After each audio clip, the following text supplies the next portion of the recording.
লাখ টাকা খরচ করে, তাতে কোনো খারাপ লাগে না, আরো খুব গর্ববোধ করে। দোস্তকে দিয়েছি, বন্ধুকে দিয়েছি, চার দোকানে 5,000 টাকা খরচ করছি, মিষ্টি খাইতে বসছিলাম, বন্ধুরা বসছিল 10,000 টাকা, তারপরে পদ্মার ঘাটের উপার যাইয়া 60,000 টাকার ইলিশ খাইয়েছি দোস্ত বন্ধু নিয়ে।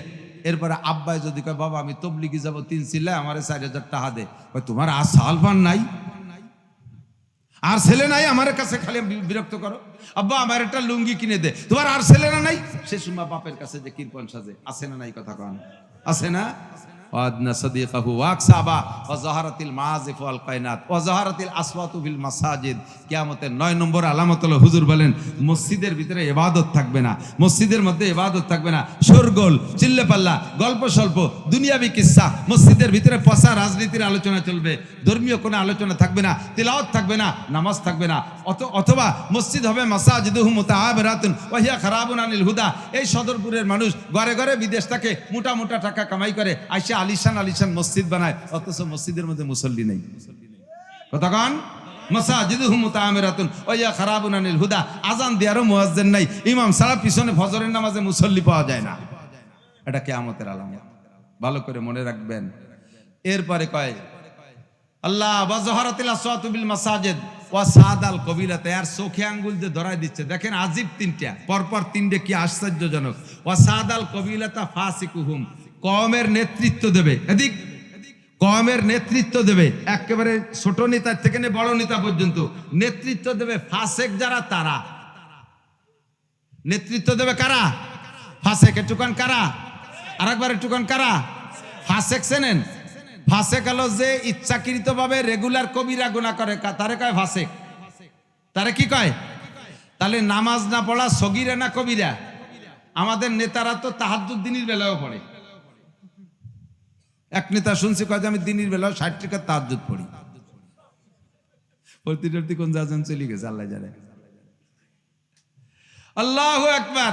দাড়ি কাটা কবিরা গুনাহ না সগীরা গুনাহ? আমাদের দেশের কয় নেতার দাড়ি আছে? সুন্নতি পোশাক পরিহার করে খ্রিস্টান ইহুদ নাসারা পোশাক পরা কবিরা গুনাহ। যারা রেগুলার কবিরা গুনাহ করে ফাসেক। কয় নেতার বউ শতভাগ পর্দা করে, বৌরে বেপর্দা করে, নিজে বেপর্দা করায়, কবিরা গুনাহ। সুদ খা কবিরা গুনাহ, ঘুষ খা কবিরা গুনাহ, দুর্নীতি কবিরা গুনাহ, টনমারা কবিরা গুনাহ, মনমারা কবিরা গুনাহ, জাতির হক মেরে খা কবিরা গুনাহ, বিড়ি সিগারেট কবিরা গুনাহ, মদ গাঁজা ইয়াবা ফেনচিডিল খা কবিরা গুনাহ, মিথ্যে কথা কওয়া কবিরা গুনাহ, মুনাফিকি করা, ওয়াদা খেলাপ করা কবিরা গুনাহ। এই কবিরা গুনাহ যারা করে তাদেরকে বলা হয় ফাসেক, আর এই ফাসেকরা হবে কওমের নেতা। এ কি হবে না চলতেছে? হবে না চলতেছে? কিয়ামতের আলামত। তোমার কারণে দুনিয়া খাটো হয়ে যাচ্ছে। ওয়া সাদাল কবিলাতা ফাসিকুহুম ওয়া কানা জাইমুল কওমে আরজালাহুম। কওমের বুদ্ধিমান চিন্তাবিদ, কওম নিয়ে বুদ্ধিজীবী, কওমের বুদ্ধিমান বুদ্ধিজীবী কিরা হবে জানেন? আজ থেকে 20 বছর আগে যারে মানুষে খেতে কামলা কিসেন হিসেবে নিত না, এমন নিকৃষ্ট, তারে যদি কেউ খেতে কামলা নিত, অন্য কামলারা কইতো ওরে কামলা নিলে আমরা কাজ করবো না, ওর বগলে গন্ধ, বাতাসের ভাটিতে কাজ করা যায় না, ওর কান পচা, ওর গালে গন্ধ। এত বড় নিকৃষ্ট, সমাজে কোনো জায়গা তারা ডাকে না। হঠাৎ করে তার ছেলে লটারিতে আমেরিকা চলে গেছে, মাসে 5 লাখ টাকা পাঠায়, সদরপুরের মাঝখানে বিশাল বিল্ডিং, ফরিদপুরের মাঝখানে জায়গা রেখে 10 তলারটা গড়ছে। এবার নাম ছিল আগে পাইছো, এখন টাকা আর কারণ হয়েছে পাচন শেখ। পাইছো হয়েছে পাচন শেখ। আগে কত শামু, এখনকে শামসুল হক খান। এই শামসুল হক খান বকলে বুতা কিচ্ছু জানে না, এত পরিত্যক্ত মানুষ ছিল সমাজে, তারা ডাকতো না। এখন সেই শামসুল হক আর পাচন খা, না হলে মিটিং হবে না। এত বড় বুদ্ধিমান, মিটিংই বসে কি যে কবে টের পায় না। খানিক বসে তো না সভাপতি বানাইছে চেয়ার দিয়ে, বলেন সভাপতি, হ্যাঁ ওই তো নানটু যা কইছে তাই, বিচার হয়ে গেছে। যেই সমাজের বুদ্ধিজীবীগুলো হবে এরকম, ওই সমাজের মানুষের কারণে দুনিয়ার হায়াত খাটো হয়ে যায়। এটা কিয়ামতের আলামত। আর একটা আইছে তার চাইতে বড় মারাত্মক। কব ওয়া উকরিমার রজুলু মাখাফাতা শাররিহি। মানুষকে সম্মান করা হবে তার সম্মানের খাতিরে না, মানুষকে সম্মান করা হবে তার যোগ্যতার বলে না, সম্মান করা হবে তার ক্ষতির ভয়ে। যদি তারে সার না কই, মাতুব্বার না কই, বলকাকা কই ডাক না দেই, বস না কই, তাহলে কোন দিক দিয়ে আবার কোন মামলায় ফেলাইয়া কোন পেশা বিপদে ফেলাই দেয়। এই জন্যই তারে সম্মান করা হবে। কতক্ষণ ঠিক না? এইটা কি একটুও বাকি আছে? নইলে যারে আমি বস করছি তারে লাইথতিও ঘৃণা করে। তারে লাথি মারলেও পার ইজ্জত যায়, অথচ তারে স্যার আর বস আর নেতা তারে বলা লাগে। কি কারণে? যদি তারে সম্মান না করি, কোন বেকায়দায় বিপদে ফেলাই দেয়, কোন দিক দিয়ে আবার সন্ত্রাস দিয়ে মায়ের শুরু করে দেয়, কোন মামলার মধ্যে আটকায় দেয়, আল্লাহই জানে। এই ভয়তে তারে স্যার আর সম্মান করা লাগে, বস করা লাগে। এটা কিয়ামতের আলামত। ও সম্মান পার আদৌ যোগ্য না, সম্মান পার মোটেই যোগ্য না। ঠিক কি ঠিক না? এরপরে কয় জাহারাতিল মাযিফুল কায়নাত, সমাজে বাদ্যযন্ত্র বেড়ে যাবে। মুসলমানের সন্তান, এই মুসলমানের সন্তান মুসলমানি অনুষ্ঠান দিয়ে সে জায়গা বক্স ডিজে ড্যাক্স বাজায়। এ কি আপনাদের দেশে তো বাজায় না এগুলো? হ্যাঁ, বিয়ের অনুষ্ঠানে তো মোটেই বাজায় না। হ্যাঁ বাজায়। মসজিদের মুসল্লি আইসা আমার কাছে ফতোয়া চাইছে, মানে মুসল্লি ইমাম সাহেব এসে জিজ্ঞেস করছে, ইমাম সাহেবকে ধরছে মুসল্লিরা। ইমাম সাহেব এসে কয়, হুজুর নামাজের মধ্যে যদি পেশাব 2-1 ফুট বের হয়ে যায় তাতে কি নামাজ ছুটি যাবে না? আমি কই, কি কইস তুই কি এরিস? কাবিয়াল এই মসজিদের ইমামতি এরি, তা তুই ইমামতি এরিস, এই মশলা জানিস না? আমি কইছি তো আমার মুসল্লিরা মানে না। 2-3 বুড়োর এই সেদিনকে ঘটনা ঘটছে কেন?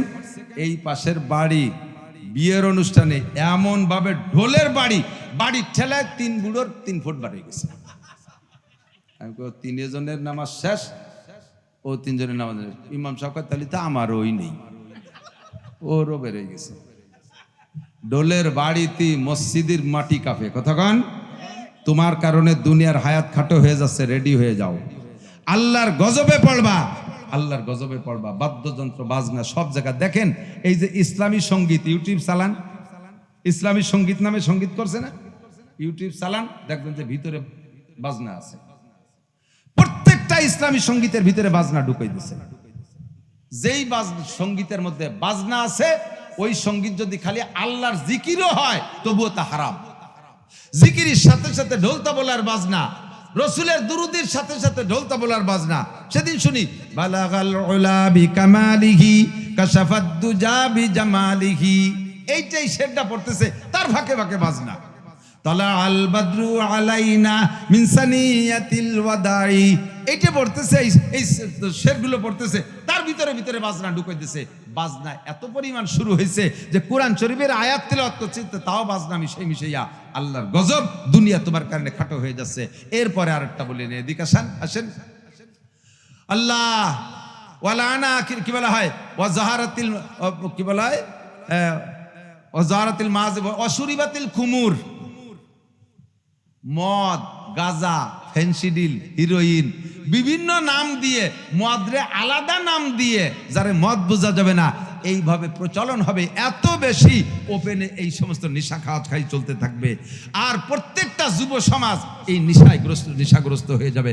আপনাদের সদরপুরতে আল্লাহর রহমতে গাজার কোনো কারবার নাই। এবার তো এরা চেনেই না। হ্যাঁ হ্যাঁ, বাতের সে এবার বেশি খায়। এটা এবার ডিলারও আছে না নাই? অনেক বাপরাও জানে যে ছেলে এবার ডিলারি করে। আমি কয়েক বাপরে কইছি, আপনার ছেলে এই করে, আপনি জানেন না? কয় যে পরে তা কামাই উড়িয়ে খাবে কি? সরকার চাকরি বাকরি দেয় না, তো একটা কিছু করি তো খাতি হবে, তো করিয়ে খাতি হবে। সে কাকা আপনি ওর ভাত খান কা? তো তোমরা দাও, আমারে ভাত দাও। আমরা বাদ দেই নে বলে ছেলেরে গাজার ব্যবসার ডিলারি দিয়ে, অনুমতি দিয়ে, সেই বাপে সেই ছেলের কামাই খাইয়ে মসজিদে যে জিকির করে, একবারে জিকিরও আসমানে ওঠে না। কয় বাপ বেটারে একসাথে ফাঁসার কাপড় উজলই বাড়িবে ফেরেশতারা, ফাঁসাই তেল মাহাই যাইয়া। আস্তাগফিরুল্লাহ। আল্লাহ ওয়াশুরিবাতিল খুমুর, এটা কিয়ামতের আলামত। 15 নম্বর হলো ওয়ালানা আখিরু হাযিহিল উম্মতে আউওয়ালাহা, শেষকালে কিছু পাঙ্কু পণ্ডিত হবে। খেয়াল করেন, শেষকালে কিছু পাঙ্কু পণ্ডিত কোরআন শরীফের রিডিং পড়তে পারবে না, হাদিসের রিডিং ইবারত পড়তে পারে না, বাংলা অনুবাদ দেখা আগের বড় বড় আলেমদেরকে সমালোচনা করবে। আরে ইমাম আবু হানিফা লেখাপড়া জানতো না, ইমাম আবু হানিফার ইমান নাই, ইমাম শাফির ইমান নাই, আহমদ মালিক শাফির ইমান নাই, তাদের ইমান ছিল না, তারা সব মুশরিক, বুখারী মুসলিম লেখাপড়া জানে না। আরে কি বলে, আশরাফ আলী থানভী, হুসাইন আহমদ মাদানী, শামসুল হক ফরিদপুরি, হাজী শরিয়তুল্লাহ, তবলিগ জামাতের আমির সাহেব, আহমদ শফি সাহেব, এরা লেখাপড়া জানে না। স্কুল কলেজে 7, 8, 9, 10 IABA পাস করে কয়েকখান বাংলা বই পড়ে এদের নামাজে ভুল ধরে, কয় যে হানাফিকে নামাজ হয় না, শাফিকে নামাজ হয় না, এ মাযহাবিকে নামাজ হয় না, এরকম ফতোয়া দিয়ে তোমার পরে এগেনস্টে প্রতিদ্বন্দ্বী যে ৬-৭ জন নিয়ে বেরোয়েছে, লাস্টে 3 জন নিয়ে বাড়ি চলে এসেছে, কেউ একখান বিস্কুট কাতি দিনি। তো তেমনই কথা, মান কানা আখিরু কালামিহি লা ইলাহা ইল্লাল্লাহ। মানুষ তো মরার পরেই বেহেশতে যাবে না, মরার পরেই বেহেশতে যাবে না। হাসরের মাঠ কায়েম হবে, হিসাব নিকাশ হবে, বিচার মঞ্চ হবে, সব ফয়সালার পরে তারপরে একদল ফারিকুন ফিল জান্নাহ ফারিকুন ফিস সাইর, একদল জান্নাতে যাবে আর একদল জাহান্নামে। কিন্তু এই মাঝে হাসরের মাঠ কায়েমের আগ পর্যন্ত, মরার পরের থেকে যে লম্বা টাইম, একে বলা হয় আলমে বরজাক। বরজাক মানে পার্টিশন, পর্দা। হাসরের মাঠ কায়েমের আগে যেন একটা পর্দা, একটা পার্টিশন জগৎ। এ জায়গায় জান্নাতও নাই, জাহান্নামও নাই, তবে জান্নাতের আলো বাতাসও আছে, জাহান্নামের সাজা শাস্তি আছে। ডাইরেক্ট জান্নাতের জাহান্নাম না, কারণ কোরআন হাদিসে আসছে যখন মানুষকে দাফন করা হয়, দুইজন ইয়াতিহি মালাকান, দুইজন ফেরেশতা আসে। দাফন করার পরে দুইজন ফেরেশতা, যাদের ভাগ্যে দাফন আছে, মাটিতে দাফন, তাদের দাফন। যারা আগুনে পুড়ে ছাই হয়ে গেছে তাদের তো দাফন হবে না, যাদের বাগে খেয়ে ফেলাইছে ছাই দাফন হবে না, যারা পানিতে ডুবে মরে সাগরে চলে গেছে তাদের দাফন হলো না। এরকম করে যারা দাফন নাও হয়েছে, এক কথায় মরার পরে তার রুহের কাছে দুইজন ফেরেশতা আসে। যে হালাতেই থাকুক ওই হালাতে ফাইজ লিসানিহি, তাকে বসায়, ফায়াস আলানিহি, তাকে জিজ্ঞাসা করে দুইজন ফেরেশতা। কি জিজ্ঞাসা করে? তুমি আমলিক করতে না বিএনপি করতে? জিজ্ঞাসা হয় না? কি জিজ্ঞাসা করেন তো? মার রব্বুকা, বলেন মার রব্বুকা। কি জিজ্ঞাসা? রব তোমার কে? মার রব্বুকা, তোমার রব কে? জবাব দেবেন কি? রব্বি আল্লাহ, বলেন। অথবা রদিতু বিল্লাহি রব্বান, আমি আল্লাহকে আল্লাহ হিসেবে, রব হিসেবে তার উপরে সন্তুষ্ট ছিলাম। এরপরে জিজ্ঞাসা হবে আমা দিনুকা, তুমি কোন ধর্মের? জবাব দেবেন কি? আমলিগ না বিএনপি? দিন ইয়াল ইসলাম, বলেন। অবিল ইসলাম দিনান, আমার ধর্ম ছিল ইসলাম। অবি মুহাম্মাদিন নবিয়ান, ওমান নবিয়ুকা, অথবা ওমান হাদা রাজুলুল্লাযী বুইসা ফিকুম, যেই ব্যক্তিকে তোমাদের মাঝে নবী হিসেবে পাঠানো হয়েছিল তার সাথে কোনো পরিচয় সম্পর্ক আছে? 3টে প্রশ্ন হবে। কোনো সন্দেহ আছে? একটু বলেন আছে? যাহার ভিতরে সন্দেহ আছে সেই লোকটাই বেঈমান, আর যার মধ্যে সন্দেহ নাই সেই লোকটা মোমেন। আপনি যে কবরে জবাব দিতে পারবেন, আপনি জবাব দেবেন কি? যখন বলবে ওমান হাদা রাজুলুল্লাযী বুইসা ফিকুম, হাদিসের ব্যাখ্যার মধ্যে আসে যে তখন হয়তো নবী আলাইহিস সালাতু ওয়াস সালামকে আপনার সামনে তুলে ধরা হবে। আপনি চিনবেন কি চিনবেন না? যদি আপনি নবীর মোহাব্বতের উম্মত হয়ে থাকেন, সুন্নতের পাবন্দি করনেওয়ালা হয়ে থাকেন, আপনার শরীরের ভিতরে মুসলমানিত্ব থাকে, আপনি দেখে বলবেন হাজা সাইয়্যিদি ওয়াহাদা নবী ওয়াহাদা মুহাম্মাদি, এই যে আমার মোহাম্মদ, এই যে আমার নবী, এই যে আমার নেতা, ওয়াহাজা রসুলি, এই যে আমার রসুল। এ ফেরেশতারা ছাড়ো, আমার নবীর সাথে সাক্ষাৎ করতে দাও। আপনি কবরেই পাগল হয়ে যাবেন, বলেন না সুবহানাল্লাহ। 3 প্রশ্নের জবাব দেওয়ার সাথে সাথে আরশে আজিম থেকে একটা আওয়াজ আসবে, আপনি কবরে বসে শুনতে পারবেন। এখন শুনবেন না, কবর থেকে শুনবেন। আল্লাহ পাক ওই ফেরেশতাদেরকে বলবে আলবিসুহু মিনাল জান্নাহ, আমার বান্দারে জান্নাতের পোশাক পরাইয়া দাও। জান্নাতে দিও না, জান্নাতের পোশাক পরাই দাও। ওয়া আফরিসুহু মিনাল জান্নাহ, আর জান্নাত থেকে তার খাট পালং বেড বিছানা নিয়ে তার কবরে বিছাইয়া দাও। আফতাহু লাহু বাবান ইলাল জান্নাহ, তারে ডাইরেক্ট জান্নাতে যেতে দিও না, জান্নাতের আলো বাতাস যাতে কবরে বসে পায়, এই জন্য জান্নাত থেকে তার কবরে একটা দরজা খুলে দাও। আফরিসুহু মিনাল জান্নাহ ওয়ালবিসুহু মিনাল জান্নাহ আফতাহু লাহু বাবান ইলাল জান্নাহ। এই 3টে আপনি কবরে পাবেন, ডাইরেক্ট জান্নাত না, জান্নাতের এগুলো পাবেন আপনি। আবার যাবে যে বেঈমান, তাকেও 3 প্রশ্ন করা হবে। সে প্রত্যেক প্রশ্নের জবাবে বলবে 3টা, প্রত্যেক প্রশ্নের জবাবে বলবে হা হা লা আদরি, হাদিসের শব্দ, হা হা লা আদরি, হা হা লা আদরি, হা হা লা আদরি। দুঃখের বিষয়, হতভাগ্য আমি, কপাল পোড়া আমি, দুর্ভাগ্য আমি তো জানি না আমার রব কে, আমার দিন কি, আমার কাছে কাকে পাঠানো হয়েছিল, আমি তো তাকে চিনি না। সাথে সাথে আপনার জন্য উপর থেকে আওয়াজ আসবে আলবিসুহু মিনান নার, আগুনের পোশাক পরাই দাও, জাহান্নামের আগুনের পোশাক পরাই দাও। ওয়া আফরিসুহু মিনান নার, আগুনের বিছানা তারা বিছাইয়া দাও। খাট পালং হবে আগুনের, বেড বিছানা হবে আগুনের। আফতাহু লাহু বাবান ইলান নার, আর তার কবরে জাহান্নামের আগুনের সাথে একটা দরজা খুলে দাও। হাদিসে আসছে ফায়ুফতা, আগের ব্যক্তির জন্য খুলে দেওয়া হবে, পরের ব্যক্তির জন্য খুলে দেওয়া হবে। আগের ব্যক্তি যখন এই জান্নাতের নাজ ও নিয়ামত কবরে বসে পাইতে থাকবে, দুইজন মানুষ আইসা একজন মাথার কাছে বসে মাথা মেসেজ করবে, বলেন সুবহানাল্লাহ। জিজ্ঞেস করবে মানান্তা আপনি কে? তো ওই মাথার কাছে যিনি তিনি বলবে আনা তেলাওয়াতুক, আনা কোরআনুক, আমি তোমার কোরআন, আমি তোমার তেলাওয়াত। দুনিয়ায় থাকতে যেটুকু পারতে তেলাওয়াত করতে, আল্লাহ তাআলা সেই তেলাওয়াতের বদৌলতে তোমার জন্য আমাকে খাদেম হিসেবে পাঠিয়েছে। আমি তোমার মাথা মেসেজ করে দেবো, ঘুমাবা। পায়ের কাছে একজন আসবে, সে এসে পা মেসেজ করে, মানুষকে ঘুমানোর জন্য মাথা আর পা মেসেজ করলে খুব তাড়াতাড়ি ঘুম আসে। কতক্ষণ শরীরের অন্য জায়গায় হাত দিলে আরো ঘুম ভেঙে যায়, আর মাথায় আর পায়ে হাত দিলে ঘুম আসে। তো পার কাছে একজন এসে চিপতে থাকবে, মেসেজ করতে থাকবে, আপনি বাবা তুমি অমান আনতা, তুমি কেডা? কয় যে আনা সালাতুক, আমি তোমার নামাজ।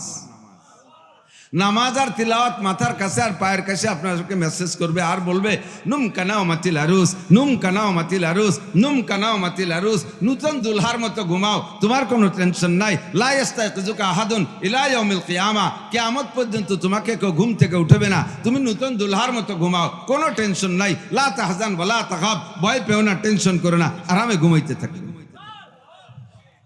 এই ঘুম মাত্র আসছে, মেসেজ করতে করতে ঘুম আসছে মাত্র, আপনার কাছে মনে হবে সবে মাত্র ঘুম আসছে, আবার ওই দুজন জোরে জোরে মেসেজ শুরু করবে।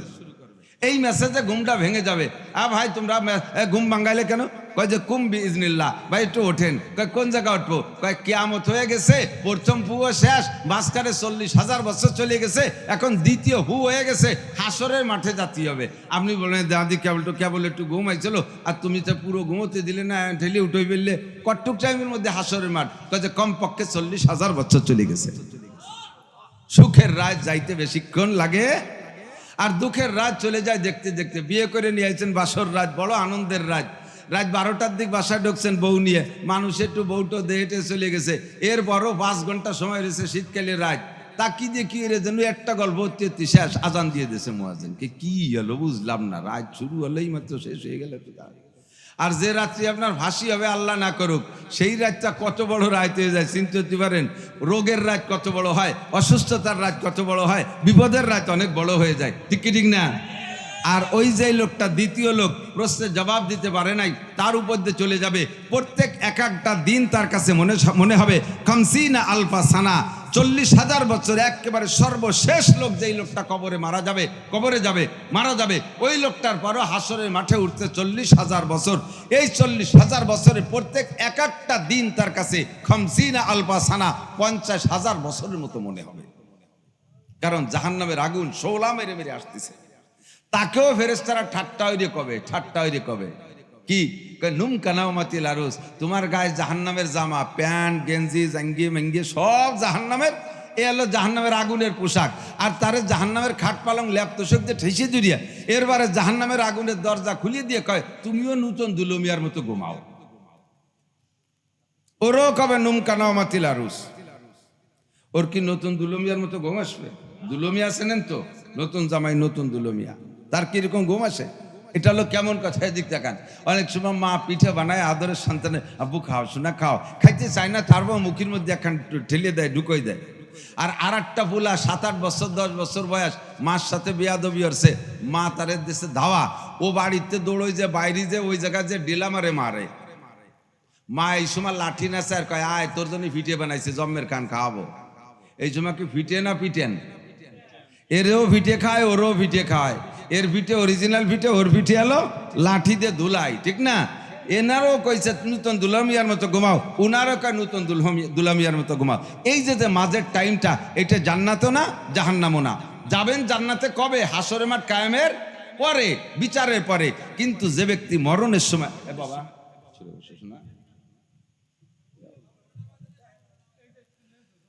আল্লাহ রসুল বলেন, একটু বুঝি, মান কানা আখিরু কালামিহি লা ইলাহা ইল্লাল্লাহ, পড়বেন না? লা ইলাহা ইল্লাল্লাহ মুহাম্মাদুর রাসূলুল্লাহ। নবী পাক বলেন দাখালাল জান্নাহ, সে যেন বেহেশতে চলিয়াই গেল। ওর বেহেশতে যাওয়ার জন্য আর কোনো বাধা থাকবে না। বিগত জীবনের সব গুনাহ আল্লাহ মাফ করে দিবে। শর্ত হলো লা ইলাহা ইল্লাল্লাহ বলা, শুধু লা ইলাহা বলা না। কলেমাটা ভালো করে পড়বেন। উলামায়ে কিরাম যারা স্টেজে বয়ান করেন, আল্লাহু আকবার, আমাদের বাংলাদেশের সবচেয়ে বড় মুহাদ্দিস বলা চলে, এশিয়া মহাদেশের ভিতরে সর্বশীর্ষ উলামায়ে কিরামদের ভিতরে অন্যতম, বাংলাদেশের নেক সন্তান, বর্তমান বাইতুল মুকাররমের খতিব, হযরতুল আল্লাম ইমাম বলা হয়, হাদিসের ইমাম আব্দুল মালিক সাহেব। আমি একদিন ওনার এক দর্শে বসছি, দর্শে হাদিস পড়াচ্ছে আমাদের। আমি ওনার ছাত্র না, আমরা একই বয়সী হব বা 1-2 বছর বড় হতে পারে, একই সমসাময়িক। তো উনি যখন হাদিস পড়ায়, 70-80 বছরের বুড়ো মুহাদ্দিসরা ওনার সামনে বসে ছাত্রর মতো শুনতে মনে চায়। এত বড় আলেম, যা বলে সব নতুন মনে হয়। এত কিতাবের নাম জানে উনি, এতগুলো কিতাবের নাম জানে যতগুলো লাইনের নামও আমি জানি না। আল্লাহর বান্দা হাদিস পড়াচ্ছে আর মাঝে মাঝে পড়ে ওঠে আস্তাগফিরুল্লাহ লা ইলাহা ইল্লাল্লাহ, আস্তাগফিরুল্লাহ লা ইলাহা ইল্লাল্লাহ। আমি ওনার কাছে শুনি নাই, তবে আমার ধারণা, আমার ব্যাখ্যা হলো যে উনি সর্বক্ষণ লা ইলাহা ইল্লাল্লাহ পড়ে পড়ে প্রস্তুত থাকে। কারণ হাদিসে আসে নাই যে ব্যক্তি হাদিস পড়াতে পড়াতে মারা যাবে ওই লোকটা জান্নাতি, যে ব্যক্তি কোরআন পড়াইতে পড়াইতে মারা যাবে জান্নাতি, এ কথা বলা হয়নি। বলা হয়েছে যার জীবনে শেষ কলেমা হবে লা ইলাহা ইল্লাল্লাহ ফাদাখালাল জান্নাহ, ও জান্নাতে চলিয়েই গেল। এই জন্য হাদিস পড়ায় আর মাঝে মাঝে নিজে মরণের জন্য রেডি হয়ে যায় লা ইলাহা ইল্লাল্লাহ। যদি এই কথার পর আমার মরণ হয় তাহলে আমার কপাল খুলে গেল। কথা বলুন ঠিক না? তবে জিকিরটা হতে হবে পূর্ণ লা ইলাহা ইল্লাল্লাহ। অনেক সময় জোট করে সাংগঠনিক জিকির হয়। এই সাংগঠনিক জিকির, দলবদ্ধ জিকির, জুটে ফুটে জিকির করতে যাইয়া তাল ঠিক রাখতে যে জিকিরটা শুদ্ধ করে কয় না। খেয়াল করছে নাকি জানি না, মিলাই মিলাই কইতে যে কয় লা ইলাহা ইল্লাল্লাহ, লা ইলাহা ইল্লাল্লাহ, লা ইলাহা ইল্লাল্লাহ। কি ভুল কইছি টের পান নাই। জিকিরের ভিতরে প্রথম লারে এক আলিফ যদি না টাইনা সংক্ষেপে শটে মারি দেন লা ইলাহা ইল্লাল্লাহ, তরজমা কি হবে জানেন? লা ইলাহা ইল্লাল্লাহ মুহাম্মাদুর রাসূলুল্লাহ, আল্লাহ ছাড়া কোনো মাবুদ নাই আর মুহাম্মাদুর রাসূলুল্লাহ ছাড়া কোনো শেষকালে আর কোনো নবী নাই। আর যদি কান লা ইলাহা ইল্লাল্লাহ, তরজমা হবে আল্লাহ ছাড়া আরো মাবুদ অবশ্যই আছে। বলবেন না নাউজুবিল্লাহ? আল্লাহ ছাড়া মাবুদ আছে। আপনি লারে না টানি যদি তাল মিলাইতে যে এরকম পড়ে, অনেক সময় জিকির করে দলবদ্ধভাবে সুবহানাল্লাহ, সুবহা কয়ে থামিয়ে যায়, এরপরে আবার দল সাথে সাথে মিলে কয় নাল্লাহ, সুবহানাল্লাহ, সুবহানাল্লাহ। নাল্লাহ কি? আল্লাহ আকবার, আল্লাহ আকবার। আকবার কি? আলহামদুলিল্লাহ, আলহামদুলিল্লাহ। দুলিল্লাহ কি? এই হকবার হকবার বললে আল্লাহ কয় মসজিদের মধ্যে ফক ফক করে কেন? ওকে বিরোধী দিক।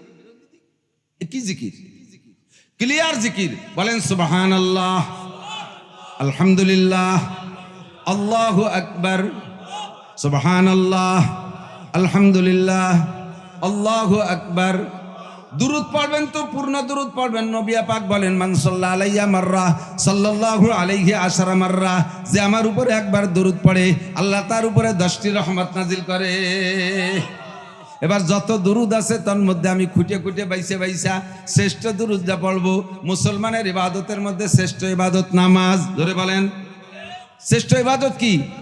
নামাজের মধ্যে যে দুরূদটা পড়ি সে দুরূদটা শ্রেষ্ঠ। অবশ্য নামাজের মধ্যে এনি দুরুদ, যে কোনো দুরুদ পড়লেই নামাজ হয়ে যাবে, ভুল বুঝবেন না। হাদিসের ভিতরে যত দুরুদ আসছে সহি দুরুদের থেকে যে কোনো ছোট্ট দুরুদও যদি আপনি ব্যস্ত আছেন, সময়ের ব্যস্ততা আছে, গাড়ি ছেড়ে দিচ্ছে, এখন লম্বা করে দুরুদ পড়তে গেলে সালাম ফিরানোর আগে গাড়ি ছেড়ে দেবে, বাস আপনি আত্তাহিয়াতু পড়ে তারপরে দুরুদ শরীফ আল্লাহুম্মা সাল্লি ওয়া সাল্লিম আলা মুহাম্মদ একটু পড়লে, অথবা সাল্লাল্লাহু আলাইহি ওয়াসাল্লাম এইটুকু পড়ে দোয়া মাসুরাত থেকে 2-1 শব্দ পড়ে সালাম ফিরিয়ে দিলি আপনার নামাজ পরিপূর্ণ শুদ্ধ, কোনো কমতি হবে না। তবে নবী আলাইহিস সালাম থেকে নিয়ে সাহাবায়ে কেরাম, তাবেঈন, তাবেঈন, আইম্মায়ে মুজতাহিদিন, আবু হানিফা, শাফিঈ, আহমদ, মালিক, বুখারী, মুসলিম, তিরমিজি ওয়ালা যত মুহাদ্দিসিন বুজুর্গানে দিন, আব্দুল কাদের জিলানী, মঈনুদ্দিন চিশতি, নিজামুদ্দিন আউলিয়া, কুতুবউদ্দিন বখতিয়ার কাকি, যত বুজুর্গানে দিন চলে গেছে সবাই, আমরা সমস্ত মুসলমান আমেরিকা থেকে জাপান পর্যন্ত যত মানুষ নামাজ পড়ে আমরা সবাই নামাজের মধ্যে দুরূদ ইব্রাহিমী পড়ি, ঠিক না? শ্রেষ্ঠ ইবাদতের মধ্যে শ্রেষ্ঠ দুরুদ দুরুদ ইব্রাহিমী। কতটুকুই বা সময় বেশি লাগবে? কমপক্ষে 10 বার আপনার উপরে রহমত নাজিল হবে। কোন সুবহানাল্লাহ। আল্লাহর পক্ষ থেকে 10টি রহমত। একেবারে কম হলেও ছোট্ট করে, বেশিরভাগ বেশি টাইম এই ছোট বাচ্চা কথা বলবি না, এই সময় আপনি বেশি শর্টে শর্টে দুরুদ পড়তে পারেন। সাল্লাল্লাহু আলাইহি ওয়াসাল্লাম, সাল্লাল্লাহু আলাইহি ওয়াসাল্লাম, একটুক দুরুদ পড়লে আপনার উপর 10টি রহমত নাজিল। তবে দুরুদটা পূর্ণ পড়বেন, বক্তা হইয়া আল্লাহুম্মাকে জুড়িয়ে দেবেন, আর খালি পরে যে ওয়ালা আলীতে ধরবেন, এই দুরুদ না। আপনি নবীর সাথে ধোঁকাবাজি করছেন, ফাঁকিবাজি করছেন। জিকির করতে যে অর্ধেক জিকির করে লা ইলাহা কয় ছেড়ে দিয়েছেন, উম্মতরা ইল্লাল্লাহ কয়, ফাঁকে আপনি চা খান, চা খাতি যে যদি গলায় বেঁধে মরিয়ে যান, তাহলে চা শুদ্ধ আপনি জাহান্নামে চলে যাবেন। আল্লাহ পাক আমাদের বুঝার তৌফিক দান করে। ছোটরা, এই ছোটকে গার্জিয়ান কার, আপনার এদেরকে একটু কন্ট্রোল করে, এতে খুব ডিস্টার্ব হয়। আর এই ছোটকে দেখলি কিন্তু বড়কেও শক্ত কথা কয়ে বেলাই দিই। আমি একবার লিয়াকত সাহেবের নাম শুনছেন না, সালতানগর কান্দার, আমি আর লিয়াকত ভাই দুইজনে গেছি উমরায়, সম্ভবত 16 সালে। তো উমরায় যাইয়া আমরা গেছি, না ভুল কইছি, হজের বছরই 13 সালে গেছি হজে যে গেছি তায়েফে। তো তায়েফের নাম শুনছেন না? এখন তায়েফ বড় মজাদার, বাংলাদেশের চাইতে সুন্দর আবহাওয়া। তায়েফে একটা পাহাড় আছে, অনেক উঁচু পাহাড়, সমতলের থেকে 10,000 ফিট উঁচু। গাড়ি নিয়ে উঠে গেছি ও জায়গা যাই, এত বড় গরম মক্কায়, সে গরমের ভিতরে গেছি ও জায়গা যাইয়া বাতাসের ঠান্ডায় আমার সর্দি এসে গেছে। 10,000 ফিট উঁচু গাড়ি উঠে যায় সে জায়গা, ওইটা থেকে ওরা চাঁদ দেখে, খুব উঁচু জায়গা। তো তায়েফে গেছি, মসজিদে আব্বাস নামে একটা মসজিদ আছে, আব্দুল্লাহ ইবনে আব্বাস, রইসুল মুফাসসিরিন আব্দুল্লাহ ইবনে আব্বাস রাদিয়াল্লাহু তাআলা নামে বড় একটা মসজিদ আছে। ওখানে এই আপনাদের ফরিদপুরের জেলার নাম কি, কোতোয়ালি থানা আছে না, জেলা সদরে যে বড় থানা, আগের 19 জেলার এক জেলার যে আসল থানা, তার নাম কি? কোতোয়ালি। কোতোয়ালি কেন কয়? ওই জায়গা হত্যার বিচার কতলের মাধ্যমে হইতো। তো ওই এখনো মক্কা মদিনা আরবে এরকম আছে মসজিদ, কোতোয়ালি মসজিদ। এই মসজিদই জোহরের নামাজ পড়বো বলে আমরা জামাতে পিছিয়ে পড়ে গেছি, যাই পারি নেই, গাড়িতে যাইয়া অজু বানাইতে বসছি অজুখানায়। উনরা স্থানীয় মুরব্বীরা নামাজ পড়ে বাইরে খেজুর গাছের নিচে এখানে ওখানে ছায় দাঁড়ায় দাঁড়ায় গল্প করতেছে। এই 8-10 বছরে পুলা বানের ডেবু ডুবো বল্টির মতো 3 সাইড দিয়ে ঠেলাঠেলি করতে করতে এসে আমার গাড়ির উপরে পড়ছে। আমি সেই অজুর ড্রেনের মধ্যে পড়ে গেছি। তারপরে উঠে তো মেজাজ খারাপ ঠিক দিছে। আমি মুরব্বীদেরকে বললাম, দেখে না এরা কি করে। মুরব্বীরা তাদের মকলেসদেরকে, ছোটদেরকে শাসন না করে, একটা ধমক না দিয়ে ওদের ভাষায় আইসে আমারে বলতেছে, পিঠি হাত মালিশ করে। আর মালিশ মালিশ মালিশ মানে মনে কিছু করে না। ওদের ভাষায় মালিশ মানে কি? মনে কিছু করে না। যারা সৌদি থাকে তারা জানে মালিশ মানে কিছু মনে করে না। ছোট হাজা সগীর, ওরা ছোট মানুষ। অজু আমার শেষ হয় নাই, আবার হয়েছে গাড়ির পর পড়ছে সেই কয়টা ঠেলাঠেলি হতে হতে। আমি আবার বললাম, দেখেন না, আবারও কয় মালিশ হাজা সগীর, এরা ছোট মানুষ, মনে কিছু করে না। 3 নম্বর বার অজু শেষ করব, অজু শেষ করিয়া হাত মুখ মুস্তিছে ওনে বসে আবার হয়েছে আবার পর পড়ছে। শেষে করলাম যে আর তোকে কাছে নালিশ করবো না সালিশের জন্য, বিচারটা আমি নিজে হাতে একটু করিনি। তাই দিয়ে তোর করতে পারবো না, এতে শেষে বাংলায় খানিক গাইলুলাম, জম্মের গাই। তুই বুঝিস আর না বুঝিস, আমার পেট খালি হোক। কইলাম, পূর্বপুরুষ আমার নবীকে তায়েফে গায়ে হাত দিয়েছিল, রক্তাক্ত করেছিল। তোরা তো সেই বংশের রক্তের পয়দা, কাজেই এই মালিশই করে যাবে জীবন বইয়া, তোকে আর কোনো সালিশ হবে না। গোড়া যদি ভালো না হয়, মাথা পর্যন্ত এরকম খারাপ হতে থাকে। ছোটরা বাড়াবাড়ি হলে কিন্তু এইটা তোমাকে গায়ে লাগাই দেবেন দিয়ে। ছোট বাচ্চা যদি ভালো হয় তাহলে প্রমাণ করে তার আব্বা মা ভালো, ঠিক না? আর যদি খারাপ হয় তাহলে সবাই কয় যে বুঝছি তুই কাজ সাল। একেবারে দম করে গোড়ায় হাত দিয়ে বসে, নড়াচড়া করবে না, ভদ্রতার সাথে চুপ করে বসে থাকবা। প্রমাণ করবে তোমার মা ভালো, তোমার আব্বা ভালো। উল্টো পাল্টা হলে কবে যে তোমার গোষ্ঠী শুদ্ধ খারাপ। তোমরা তাই ভেতে আইছো। আল্লাহ সবাই হেফাজত করুক না, আমিন। আল্লাহু আকবার। দুনিয়া এখন আছে না নাই? আছে নাই? কয়জন কয় নাই? নাই তা বসে রয়েছেন কোন? দুনিয়া আছে না নাই? একদিন থাকবে না, একথা সত্য না মিথ্যা? ইজা ওয়াকাতিল ওয়াকিয়া, ঘটনা একটা ঘটবে। তরজমা কি? ইযা ওয়াকাতিল ওয়াকিয়া, ঘটনা একটা ঘটবে, লাইসালি ওয়াকাতিহা কাযিবা, ওই ঘটনার মধ্যে কোনো সন্দেহ নাই।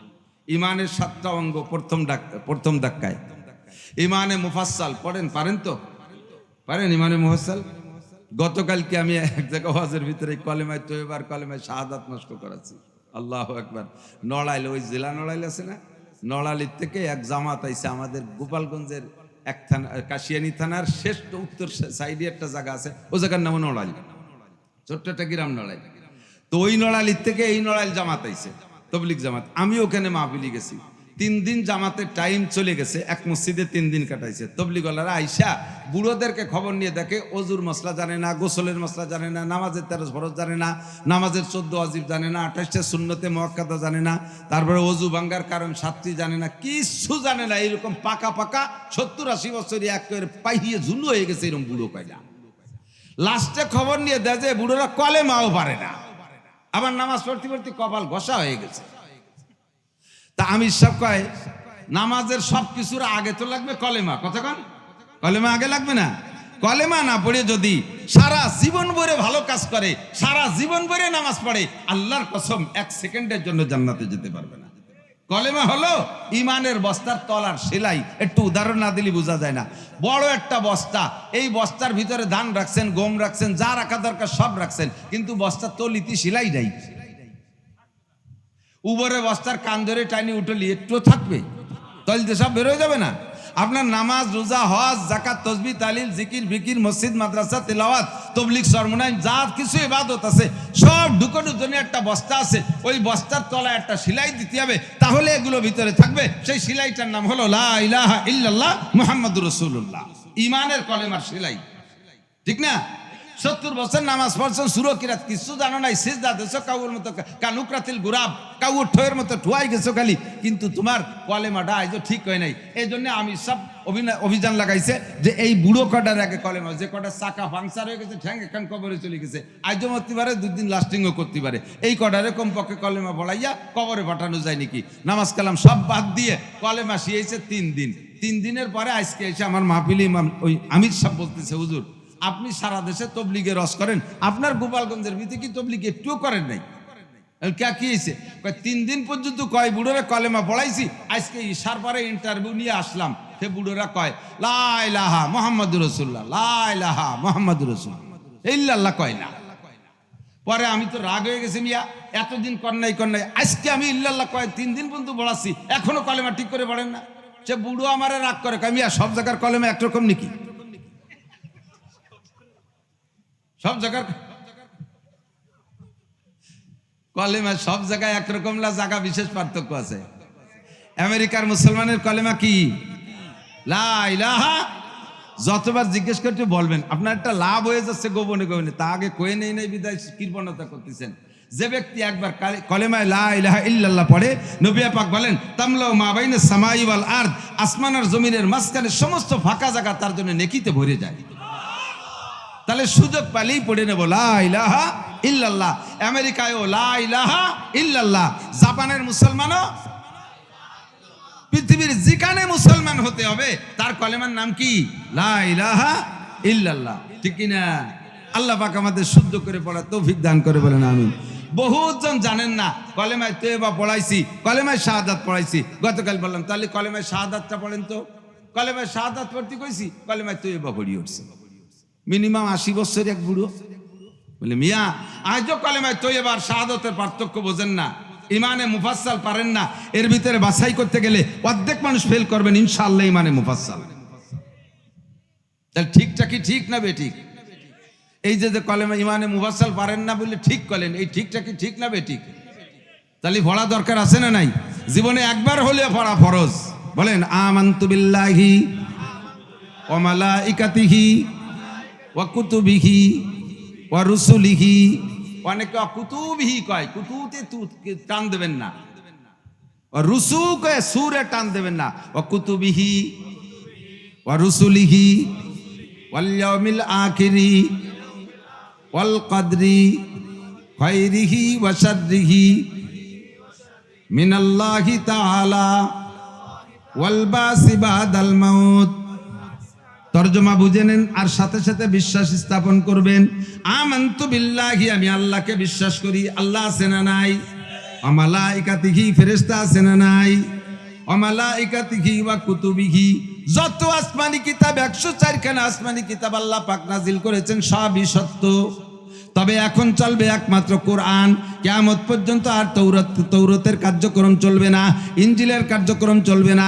জবুরের কাজ শেষ, তৌরাতের কাজ শেষ, ইনজিলের কাজ শেষ, ওদের সিলেবাস শেষ হয়ে গেছে। কিয়ামত পর্যন্ত একমাত্র চলবে কোরআনের সিলেবাস। কুতুবিহি, সব কিতাব মানি। তবে এখন থেকে কিয়ামত 1400 বছর আগ থেকে নবী পাক কোরআন নিয়ে আসার পর থেকে নিয়ে অন্য পিছনে সব কিতাব রক্ষিত হয়ে গেছে, একমাত্র চলবে কোরআন। ঠিক কি ঠিক না? কোরআন ছাড়া অন্য কোনো কিতাব চলবে না। ওয়া কুতুবিহি ওয়া রুসুলিহি, 2.5 লক্ষ নবী রসুল সকলে সত্য। তবে যার যার জামানায় সেই সেই নবী রসুল ছিলেন। আমার নবী আসার পরে বিগত কোন নবীর আদর্শ আর চলবে না।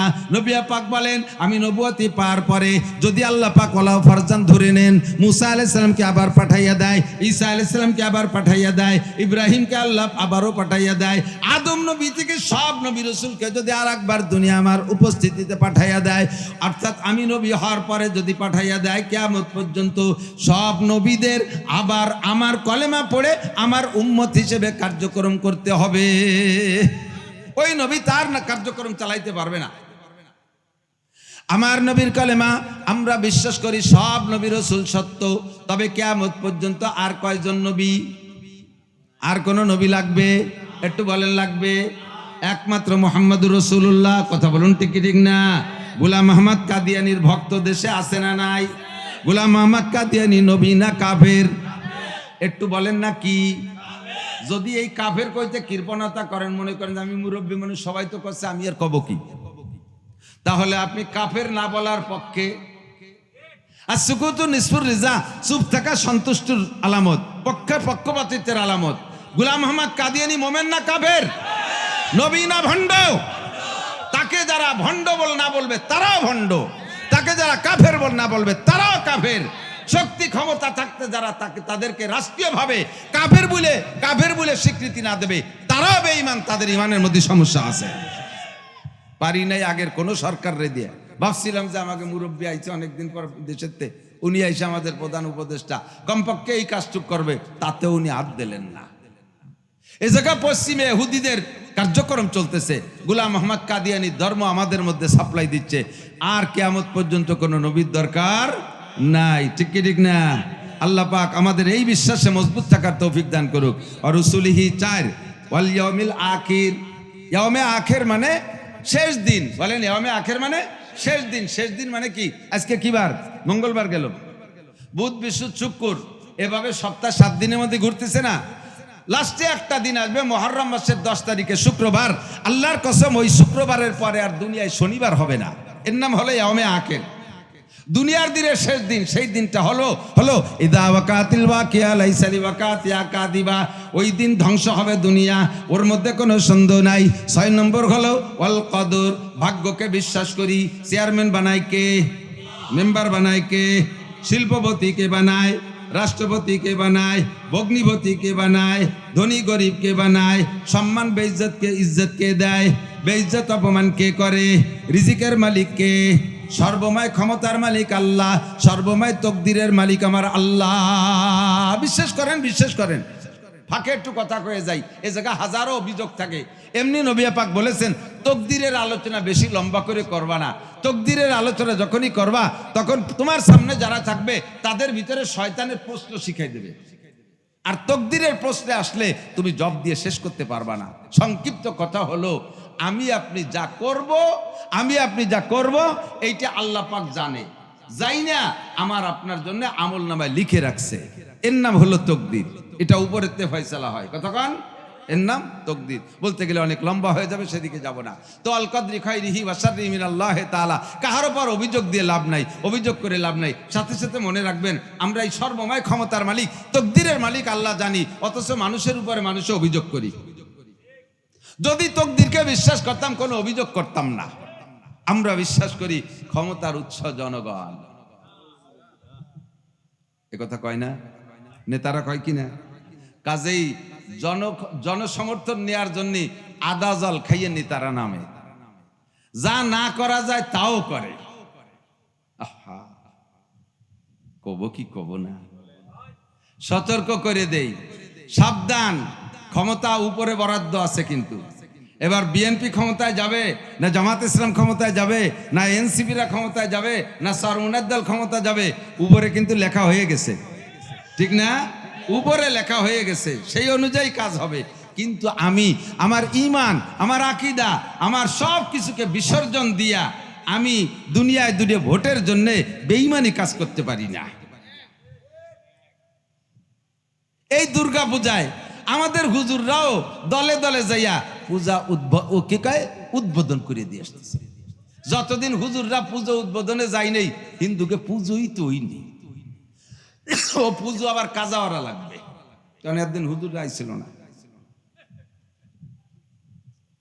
পুজো মণ্ডপে যাইয়া পুজোয় সহযোগিতা করা, কিসের মুসলমান আর কিসের ধর্মের দল?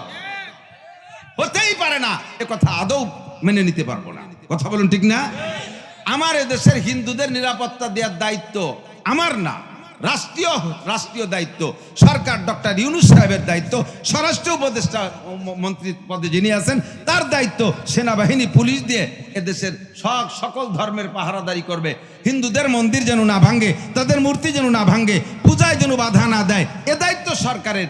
আমি তো এখনো সরকার হই নাই, আমার তো সে পাহারার দায়িত্ব না। ভারতে আমার ঈদগার ভিতরে, মুসলমানদের ঈদগার ভিতরে হিন্দুরা দলে দলে শুকর ঢুকাই দেয়, মোদি তো সে জায়গায় পাহারা দেয় না।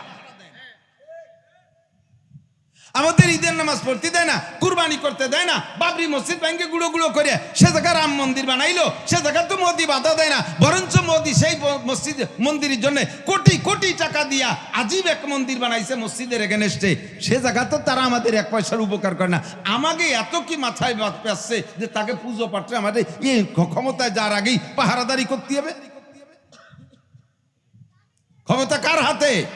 অত গণসংযোগের দরকার নাই, বহুত গণসংযোগ আলাদেরকে আপনারাও দেখেছেন, আমরাও দেখেছি। জনগণ ক্ষমতার উৎস না, ক্ষমতা মালিকের হাতে। কথা বলুন, ঠিক ঠিক না? তৎকালীন প্রধানমন্ত্রী শেখ হাসিনার হাতে রাষ্ট্রীয় ক্ষমতা ছিল না?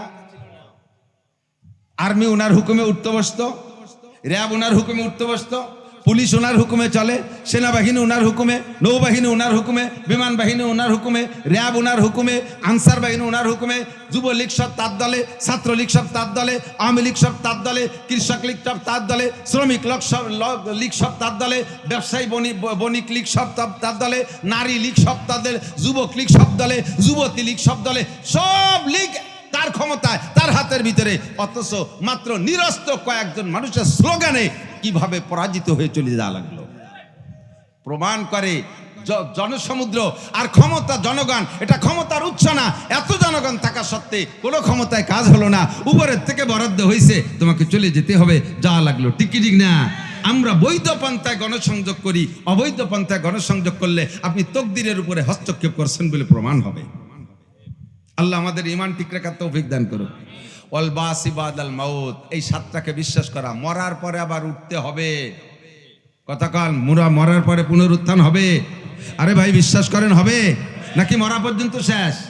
মরা পর্যন্ত শেষ।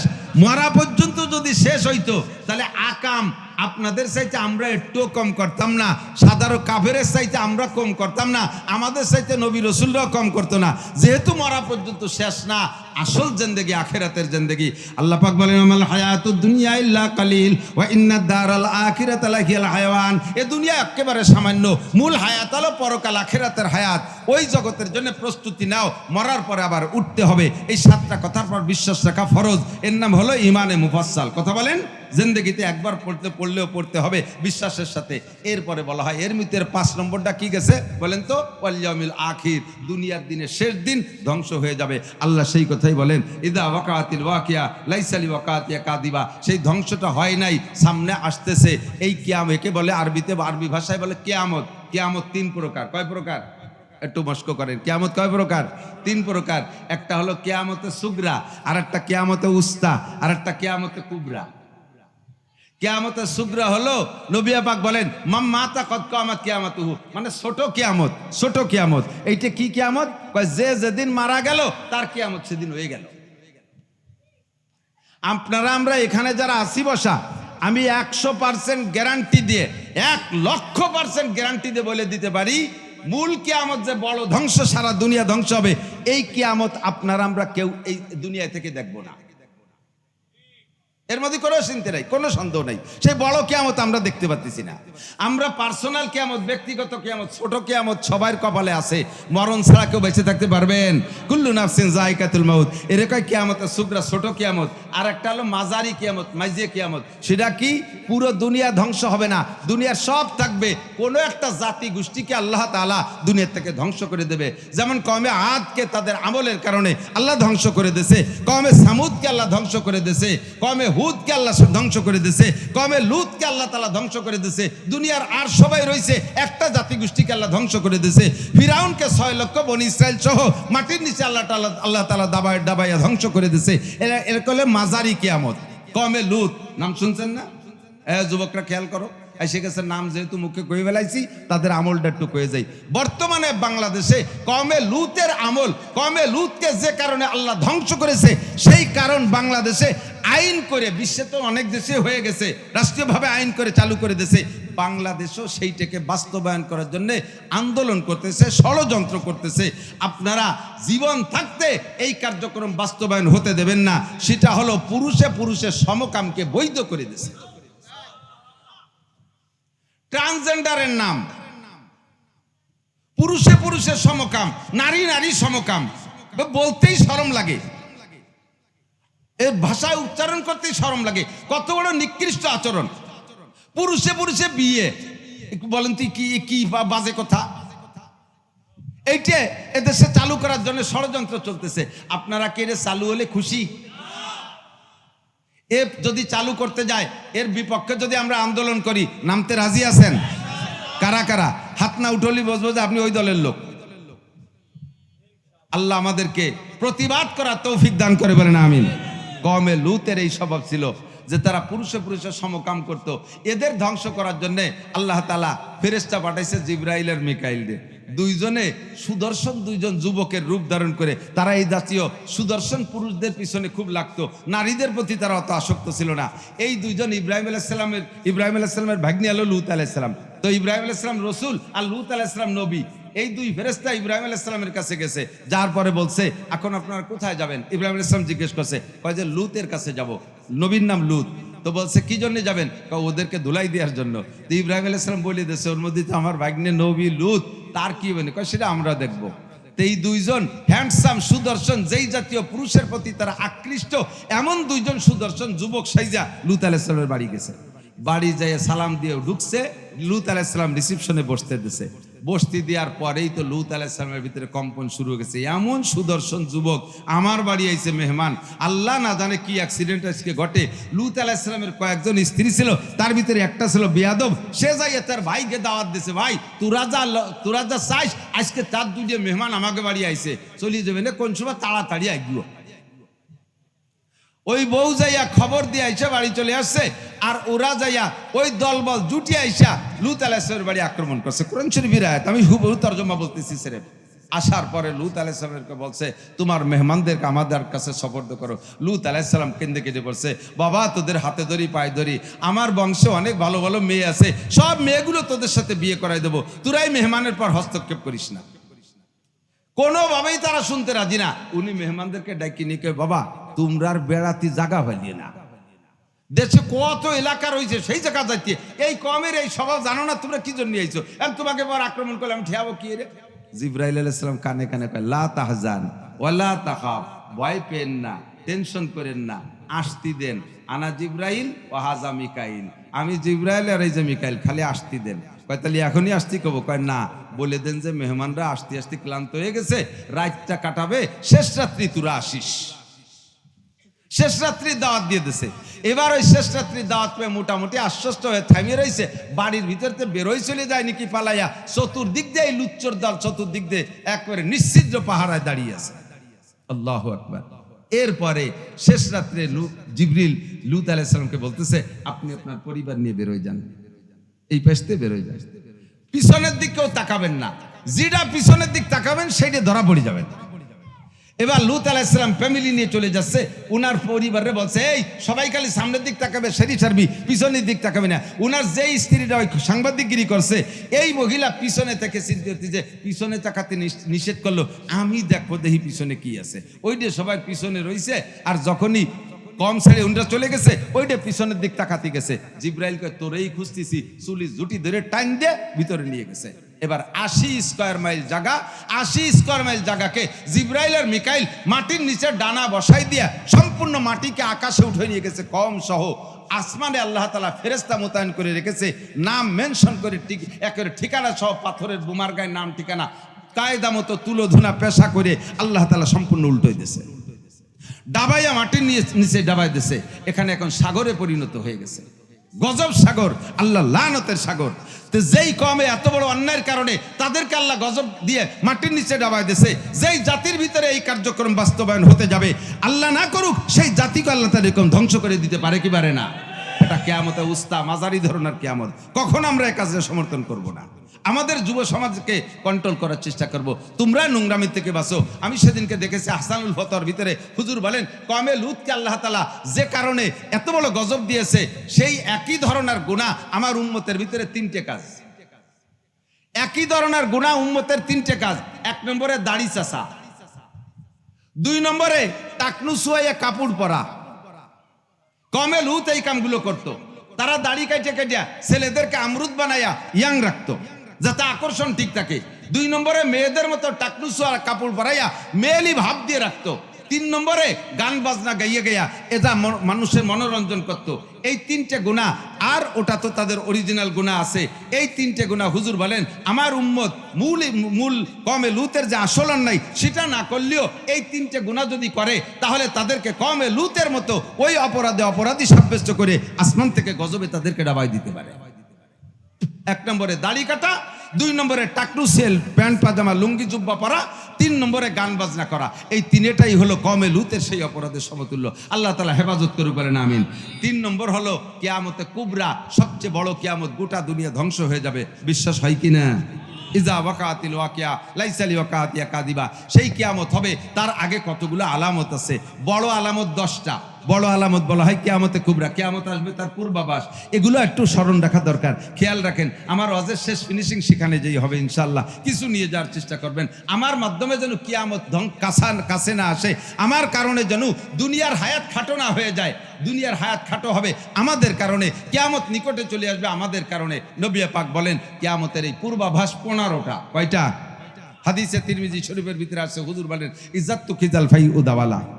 খেয়াল দিক, ইজ্জাতু কিজাল ফাই উদাওয়ালা। যখন মানুষে যুদ্ধে বিজয়ী সম্পদকে, খেয়াল করেন, ফাই মানে যুদ্ধে বিজয়ী সম্পদ, যখন দেশের মানুষে যুদ্ধে বিজয়ী সম্পদকে নিজের সম্পদ মনে করিয়া একেবারে অবাধে ব্যবহার করতে থাকবে এবং নিজের সম্পত্তি মনে করে তার উপরে আধিপত্য বিস্তার করার চেষ্টা করবে, যুদ্ধে বিজয়ী সম্পদ। এ দল বলবে আমরা দেশকে স্বাধীন করেছি, ও দল বলবে আমরা ঘোষণা দিয়েছি। এই স্বাধীন আর ঘোষণা নিয়ে এই দাঙ্গা হাঙ্গামা করতে করতে দেশের 12টা সব দলে বাজায় দিচ্ছে। কথা বলেন ঠিক না? এটা কিয়ামতের আলামত। হুজুর বলছেন 1500 বছর আগে, এখন বাস্তবে দেখতেছি তাই। এতদিন বুঝি নাই, ছোটবেলায় হাদিসের হাদিস পড়েছি কিন্তু তর্জমা বুঝি নাই, এখন দেখেছি বাস্তবে তাই। ইজ্জাতু কিজাল ভাই উদাওয়ালা, যুদ্ধে বিজয়ী সম্পদকে নিজের সম্পদ মনে করে তার ভিতরে আধিপত্য গেড়ে বসার চেষ্টা করা। 1 নম্বর আলামত উম্মতের ভিতরে রানিং। ওয়াল আমানাতু মাগনামা, 2 নম্বর কিয়ামত আসার আগে আলামত, পূর্বাভাস হলো মানুষের ভিতরে হাজার হাজার মানুষ হবে, লক্ষ লক্ষ মানুষ হবে, তারা আমানতের মালকে গনিমত মনে করে। গনিমত কাকে বলে? যুদ্ধে বিজয়ী সম্পদ মুজাহিদিনদের জন্য হালাল। যুদ্ধে জয় হয়ে যে সম্পদ কেড়ে আনতে পারবেন, ওইটা মুজাহিদিনদের জন্য, একে বলে গনিমতের মাল, এটা মুজাহিদদের জন্য হালাল। হুজুর বলেন ওয়াল আমানাতু মাগনামা, কিয়ামতের আগে দেখবা মানুষ আমানতকে গনিমত মনে করবে। মসজিদের আমানত ক্যাশিয়ারের কাছে, মসজিদের আমানত ক্যাশিয়ারের কাছে। ক্যাশিয়ারের কাছে যদি বলেন ক্যাশিয়ার সাহেব টাকা পয়সাগুলো দেন, আমরা মসজিদের এই কাজ করব, ক্যাশিয়ার হাত দিবানি, কাজে হাত দেন। আর মাইয়ের বিয়েতে টাকাটা খরচ করে ফেলাইছি, কাজে হাত দিলি দিবানি। মসজিদের ক্যাশিয়ার যারা আছেন সাবধান, মসজিদের ক্যাশের টাকা, খুচরো টাকাকে কমিটির পরামর্শ ছাড়া আস্ত বানানো জায়েজ নেই। আস্ত টাকাকে ভাঙ্গায় দেওয়া জায়েজ নেই। মসজিদের ক্যাশিয়ার ক্যাশের টাকা দিয়ে মাইয়ে বিয়ে দেয়। আরে ভাই ভালো করে মনে রাখবেন, এই টাকা আমানতের টাকা দিয়ে মাইয়ে বিয়ে দিয়েছেন, ও মাইয়ের বিয়ে টেকবে না। 3-4 মাস জাতি না জাতি মাইয়ে 3 চিল্লে চলে আইছে, 3 তালাক খাইয়ে বাড়ি চলে আইছে, কারণ হারাম টাকা দিয়ে মাইয়ে বিয়ে দিয়েছে। মসজিদের ক্যাশের টাকা দিয়ে ছেলেরে মুসলমানি দিয়ে বিশাল অনুষ্ঠান, 3 দিন পর্যন্ত মাইক বাজাইয়া খাওয়া দাওয়া, ও ছেলেরও মুসলমানি টেকবে না, বছরে একবার দেয়া লাগবে। মসজিদের ক্যাশের টাকা আমানত তোমার কাছে, সেই টাকা দিয়ে দালানের ছাদ দেছো, দুনিয়ার আর কোন জায়গা ঠাটা না বললেও তোর দালানের পর ঠাটা পড়িয়ে দালান শেষ হবে। মসজিদের ক্যাশের টাকা দিয়া আমানতের টাকা দিয়ে দোকানের পুঁজি বাড়াইছো, বাজারে কোনো দোকানে ক্ষতি না হলো, তোর দোকানে কারেন্টের আগুন লেগে দোকান পুড়িয়ে শেষ হবে। মসজিদের ক্যাশের টাকা দিয়ে নিজে বিয়ে করছি, বৌতি তোরে ইস্তেফা দিয়ে এটি চলে যাবে। ওলামা না তো মাগনামা।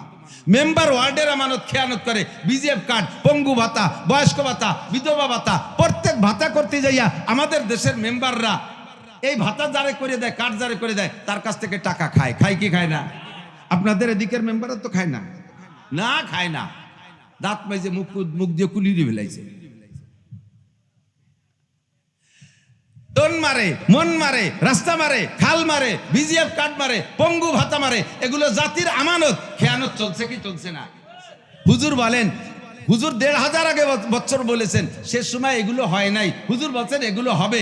এখন কি এগুলো হবে না হচ্ছে? এগুলো বাকি আছে না রানিং? ঠিক কি ঠিক না? ওলামা না তু মাগনামা। মেম্বারের কাছে ওয়ার্ডের আমানত, চেয়ারম্যানের কাছে ইউনিয়নের আমানত, এমপির কাছে সিটের আমানত, মন্ত্রীর কাছে মন্ত্রণালয়ের আমানত, ডিসি সাহেবের কাছে ডিস্ট্রিক্টের আমানত, রাস্তার আমানত কন্ট্রাক্টরের কাছে। যেভাবে সরকার বরাদ্দ দিয়েছে সেইভাবে যদি লোকাল রাস্তাগুলো করতো, তাহলে একটা রাস্তা দিয়ে কমপক্ষে 10 বছর চলতে পারতাম, তার সাল বাহল উঠতো না। অথচ রাস্তা বানাইছে, বরাদ্দ ঠিক মতো আইনি, তার 3 ভাগের 2 ভাগ মেরে খেয়ে ফেলাইছে, এরপরে একটু মাটিয়ে তাল ঢেলিয়ে দিয়ে কয়েন খোয়া ছড়াই দিয়ে গেছে। রাস্তার মাথায় চো মাথায় করে জাতি না জাতি, পিছন দিয়ে রাস্তার টিউমার, বিষ ফোড়া, খাইজরি চুলকরি জুজুরে খোয়াগুলো খালের মধ্যে নেমে চলে গেছে। এ খাইছে কেডা? ফেরেশতা জিবরাইল, হাটাজারির বড় হুজুর, বাইতুল মুকাররমের ইমাম সাহেব। খাইছে কেডা? যার কাছে এই আমানত ছিল, কি বলা হয়, এই কন্ট্রাক্ট ছিল, তার নামও আমানত শাহ কন্ট্রাক্টর। কন্ট্রাক্টরের নাম কি? একজনের নাম আতর আলী। আতর আলী নামের মানুষ আছে না, এদিক থাকলে তার জন্য খেপাই নিয়ে বেড়ান নাম, তো ঢুটা কই নাম আতর আলী, গায়ে ফাটার গন্ধ। আতর আলীর গায়ে সুষমরা গন্ধ। তাহলে এই খালি নাম আতর আলী হলি কি গিরা নয়? নাম আমানত শাহ হলি কি আমানতদার হয়? ওল আমানাতু মাগনামা। উলামায়ে কিরাম মাদ্রাসার মুহতামিম সাহেবের কাছে মাদ্রাসার আমানত, হাই স্কুলের আমানত হেড টিচারের কাছে, কলেজের আমানত প্রিন্সিপাল স্যারের কাছে। আপনি আমানতের খেয়ানত করতেছেন, দুনিয়ার হায়াতকে আপনি খাটো করতেছেন। আমার পকেটে টাকা আছে, আমার এলো মানি ব্যাগ, এর মধ্যে 2টা পার্ট আছে, টিস্যু মানি ব্যাগ। এক পার্টে আমার টাকা থাকে, আর এক পার্টের ভিতরে আমার মাদ্রাসার টাকা থাকে। মাদ্রাসার টাকা 5 টাকা আছে এই পকেটে আছে, আমার পকেটে আমার সাইডে 500 টাকার নোটের নিচে নেই। বহু সময় এরকম ঘটে আমার, আলহামদুলিল্লাহ। তো পান খাবো, পান খাই, দোকানে যে 5 টাকার পান খাবো, এখন আমার টাকা 5 টাকা নাই, মাদ্রাসার টাকা 5 টাকা আছে। আল্লাহর কসম, আল্লাহর রহমত, আমি আমার অর্থনীতির উপরে আমি এ ব্যাপারে শতভাগ শিওর দিতে পারি, কিয়ামতের ময়দানে আল্লাহ পাক আমাকে অনেক গুণের জন্য বিচার করবে। তবে এই আমানতের ব্যাপারে ইনশাআল্লাহ আল্লাহ পাক আমাকে আটকাবে না বলে আমার বিশ্বাস। আমি আমার 500 টাকা 1000 টাকার নোট ভাঙ্গাইয়া 5 টাকা দিয়ে পান খাই, আমি মাদ্রাসার 5 টাকা দিয়ে পান খাই না। এ ব্যাপারে আমি শতভাগ শিওর, ওভার শিওর। আমি জানি হাসরের মাঠে আমি টাকা নিয়ে যেতে পারবো না। এত টাকা রাখবা কোথায়? কাফনের তো পকেট নাই। আইনুদ্দিন আজাদ গায় না, এত টাকা রাখবা কোথায়? কাফনের তো পকেট নাই, একটা টাকা নিয়ে যেতে পারো নাই। ওলামানাতু মাগনামা, আমানতের খেয়ানত চলতে থাকবে কিয়ামতের আগে অ্যাভেলেবেল, প্রচুর খেয়ানত। বলেন আমানতের খেয়ানতি যদি না হইলো, তাহলে আমাদের দেশের কোনো এক দলের নাম বলবো না। কোন সাসিবা কম সিন্নি খার জম, আমাদের এলাকায় একটা পরিভাষা বলে, কোন সাসিবা কম সিন্নি খার জম, ঠিক না? এই দেশের টাকা লন্ডন যাইয়া বছরের পর বছর খালি পয়দা অতি তালে থাকে, এই টাকা দিয়ে যাইয়া চোখা লাগে সামনের টাকা কাড়িয়ে নিয়ে কানাডারে বিল্ডিং বানাই দিছে। কানাডা চেনেন না? দেশের নাম কানাডা। আমরা চোখালারা টাকা দেখি না, কানাডারে বিল্ডিং বানাই দেয়। ও টাকা গেল কিভাবে ও জায়গা? এই আমানত ছাড়া নিয়ে চলে গেছে, ঠিক না? আবার তারা আমাদের মাঝে যখন আসে আমরাই বলদের মতো স্লোগান দেই, বোতল ভার চরিত্র হুলির মতো পবিত্র, বোতল ভার তুলনা জগতে মেলে না, বোতল ভাই যেখানে আমরা আছি সেখানে। এখন বোতল ভাই পায়খানায়, তুমি জেলখানায়, তোমরা কেন পায়খানায়? বোতল ভাই যেখানে তুমি সেখানে, গেল কোথায় বোতল ভাই, আর তুমি কোথায়? আল্লাহু আকবার। এই আমানতের খেয়ানত দেশে চলছে কি চলছে না? তার চাইতে ঘরোয়া খেয়াল, এদিক তাকান, ঘরোয়া আমানতের খেয়ানত আপনি নিজেই করতেছেন। ইন্না লিল্লাহি ওয়া ইন্না ইলাইহি রাজিউন। কারেন্ট জাত দোয়ালো, ইন্না লিল্লাহি ওয়া ইন্না ইলাইহি রাজিউন। এটা কোনো নিয়ম না, এটা মুনাজাতের সাথে বেয়াদবি। মুনাজাত করবো আল্লাহর কাছে, টুল্লা দেওয়ার সাথে সাথে উপরেতে নজর চলে যাবে ব্যাগের দিক। কোনোদিন এই কাম করবেন না। একটু জিকির করি, লা ইলাহা ইল্লাল্লাহ।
আল্লাহ, তো আমানত কষ্ট হচ্ছে নাকি?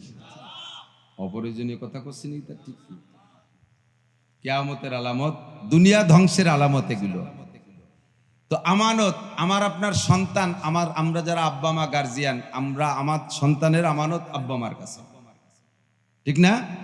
কিয়ামতের ময়দানে নবী পাক বলেন, কুল্লুকুম রাইন ওয়া কুল্লুকুম মাসউলুন আন রাইয়াতিহি। তোমরা যত গার্জিয়ান আছো সব গার্জিয়ানরা রাখাল। রাই মানে কি? রাখাল। ওয়া কুল্লুকুম মাসউলুন আন রাইয়াতিহি। প্রত্যেক রাখালকে কিয়ামতের ময়দানে তার রাখালি সম্পর্কে জিজ্ঞাসা করা হবে।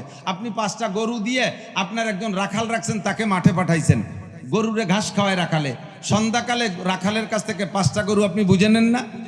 গোয়াল ঘরে যে বলে, গরু কো দেখা, গুনে গুনে সব গরু প্রত্যেক দিন দেখায়। হঠাৎ করে একদিন 4টে বড় গরু গোয়ালি বাঁধছে, ছোট একটা বাছুর নাই।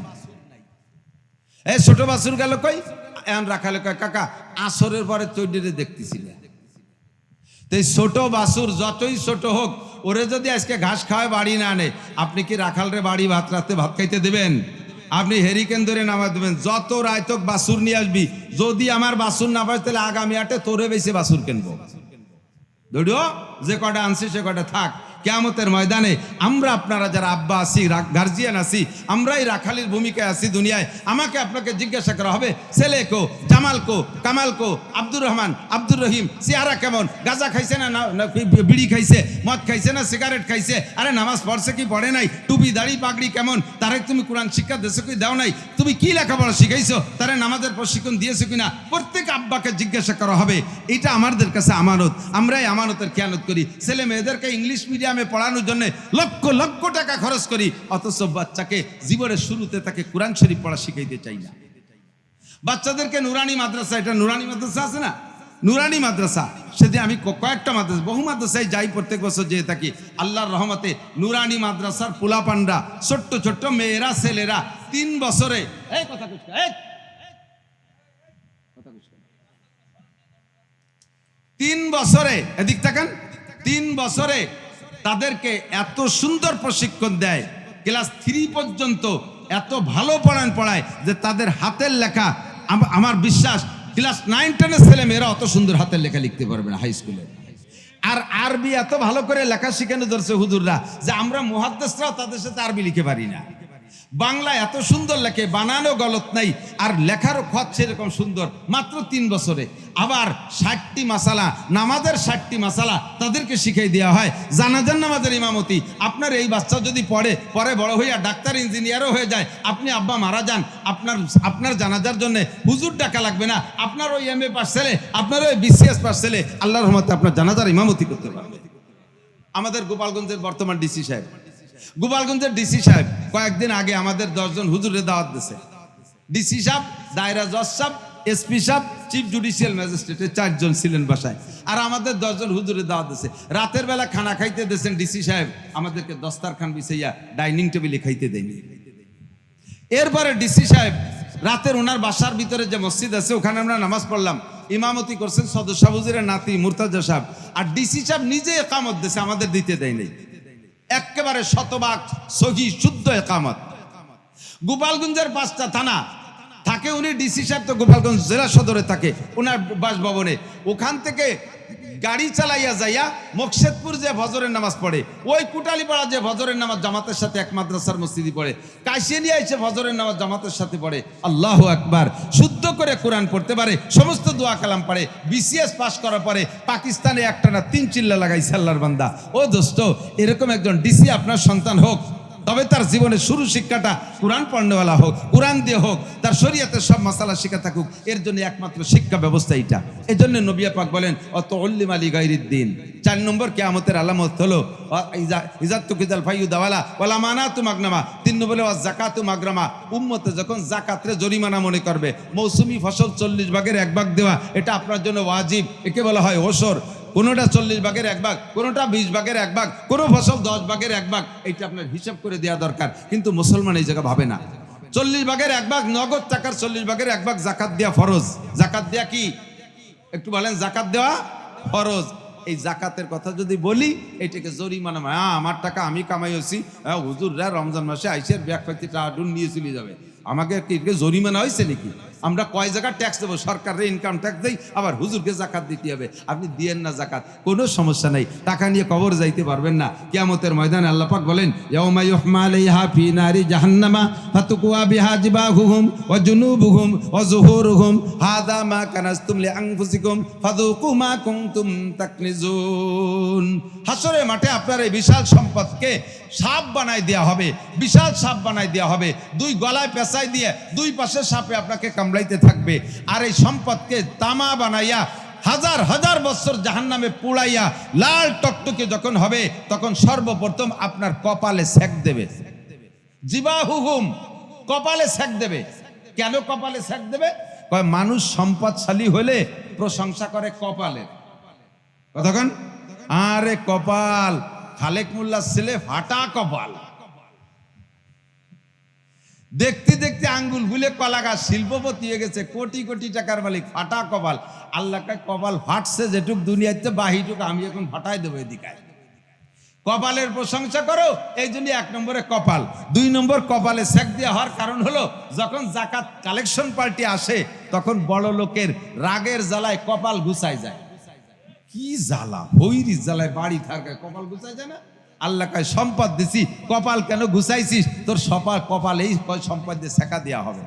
2 নম্বর ও জিবাহ হুকুম, কোকে ঠেসে ধরবে। হাসরে মাঠে জাহান্নামের ভিতরে সম্পদ পোড়াই আপনার পাশরে কোকে ঠেসে ধরবে। কেন? ফকিরি জ্বালায় যখন বড় লোক আর ফকিরির পিড়িতে টিকতে পারে না, তখন এরকম কোক ফিরে আর দিক মুড়াই বসে। আল্লাহকে আমার ফকির রেখান কোক দেখালো, সম্পদ ওর কোকের মধ্যে ঢুকাই দেয়। এরপরেও যখন ফকিরি না ছাড়ে, পিঠ ফিরাইয়া ঘরের দিক চলে যায়, আমার বই রেখারও পিঠ দেখাইলো ও জুনুবহুম, এবার তার পিঠের মধ্যে সেক দে এই সম্পদের তামা পোড়া দিয়া, কারণ এই সম্পদের হক আদায় করো নাই। ও জাকাতু মাগরামা, আর জাকাত না দিলে কিয়ামত কাছে চলে আসে, দুনিয়ার হায়াত খাটো হয়ে আসে। আল্লাহ পাক আমাদের জাকাত দেওয়ার তৌফিক দান করুন, বলেন আমিন। যে কথাগুলো হুজুর 1500 বছর আগে বলেছেন, সে কথাগুলো কি আর বাকি আছে না রানিং হয়ে গেছে? সবই চালু হয়ে গেছে, ঠিক কিনা? ও জাকাতু মাগরামা ও তুল্লিম আলী গায়রিদ্দিন। 5 নম্বর হলো তুল্লিম আলী গায়রিদ্দিন, মুসলমানের সন্তানকে কোরআন পড়াইতে চাবে না, মাদ্রাসায় পড়াইতে চাবে না। যদি মাদ্রাসায় কেউ দেয় তারে আর সবাই ধিক্কার দেয়, এত বড় মেধাবী ছেলেটার জীবন শেষ করলে, ধ্বংস করলে। ফাঁকে মনে রাখবেন, কোন স্কুলের ক্লাস 5-এর একটা ছাত্র যদি স্কলারশিপ পেয়ে থাকে, এই ছেলেটাকে তার আব্বা মা 5 পাস করার পরে ছেলেটা স্কলারশিপ একেবারে থানার ভিতরে ফার্স্ট হয়েছে, স্কলারশিপ পাইছে। এই ছেলের যদি মাদ্রাসায় দিয়ে দেয়, খবর পাইলে মাস্টাররা যাইয়া তার আব্বা মারে ধিক্কার দেয়। আপনার কোনো কমন সেন্স নাই, আপনার কোনো জ্ঞান বুদ্ধি নাই, ছেলেটার জীবনকে ধ্বংস করলেন এই খয়রাতি বিদ্যা মৌলবী বিদ্যা পড়াইতে দিয়ে। এই ছেলেটা ডাক্তার ইঞ্জিনিয়ার হতো, এরকম কথা বলে কি বলে না? যেই মাস্টার এই ছেলেকে মাদ্রাসায় দেওয়ার কারণে তার আব্বা মাকে ধিক্কার দেয়, যেই মাস্টার ধিক্কার দেয় আর সমালোচনা করে আর কটূক্তি করে, ওই মাস্টার খেয়াল করেন, ওই মাস্টার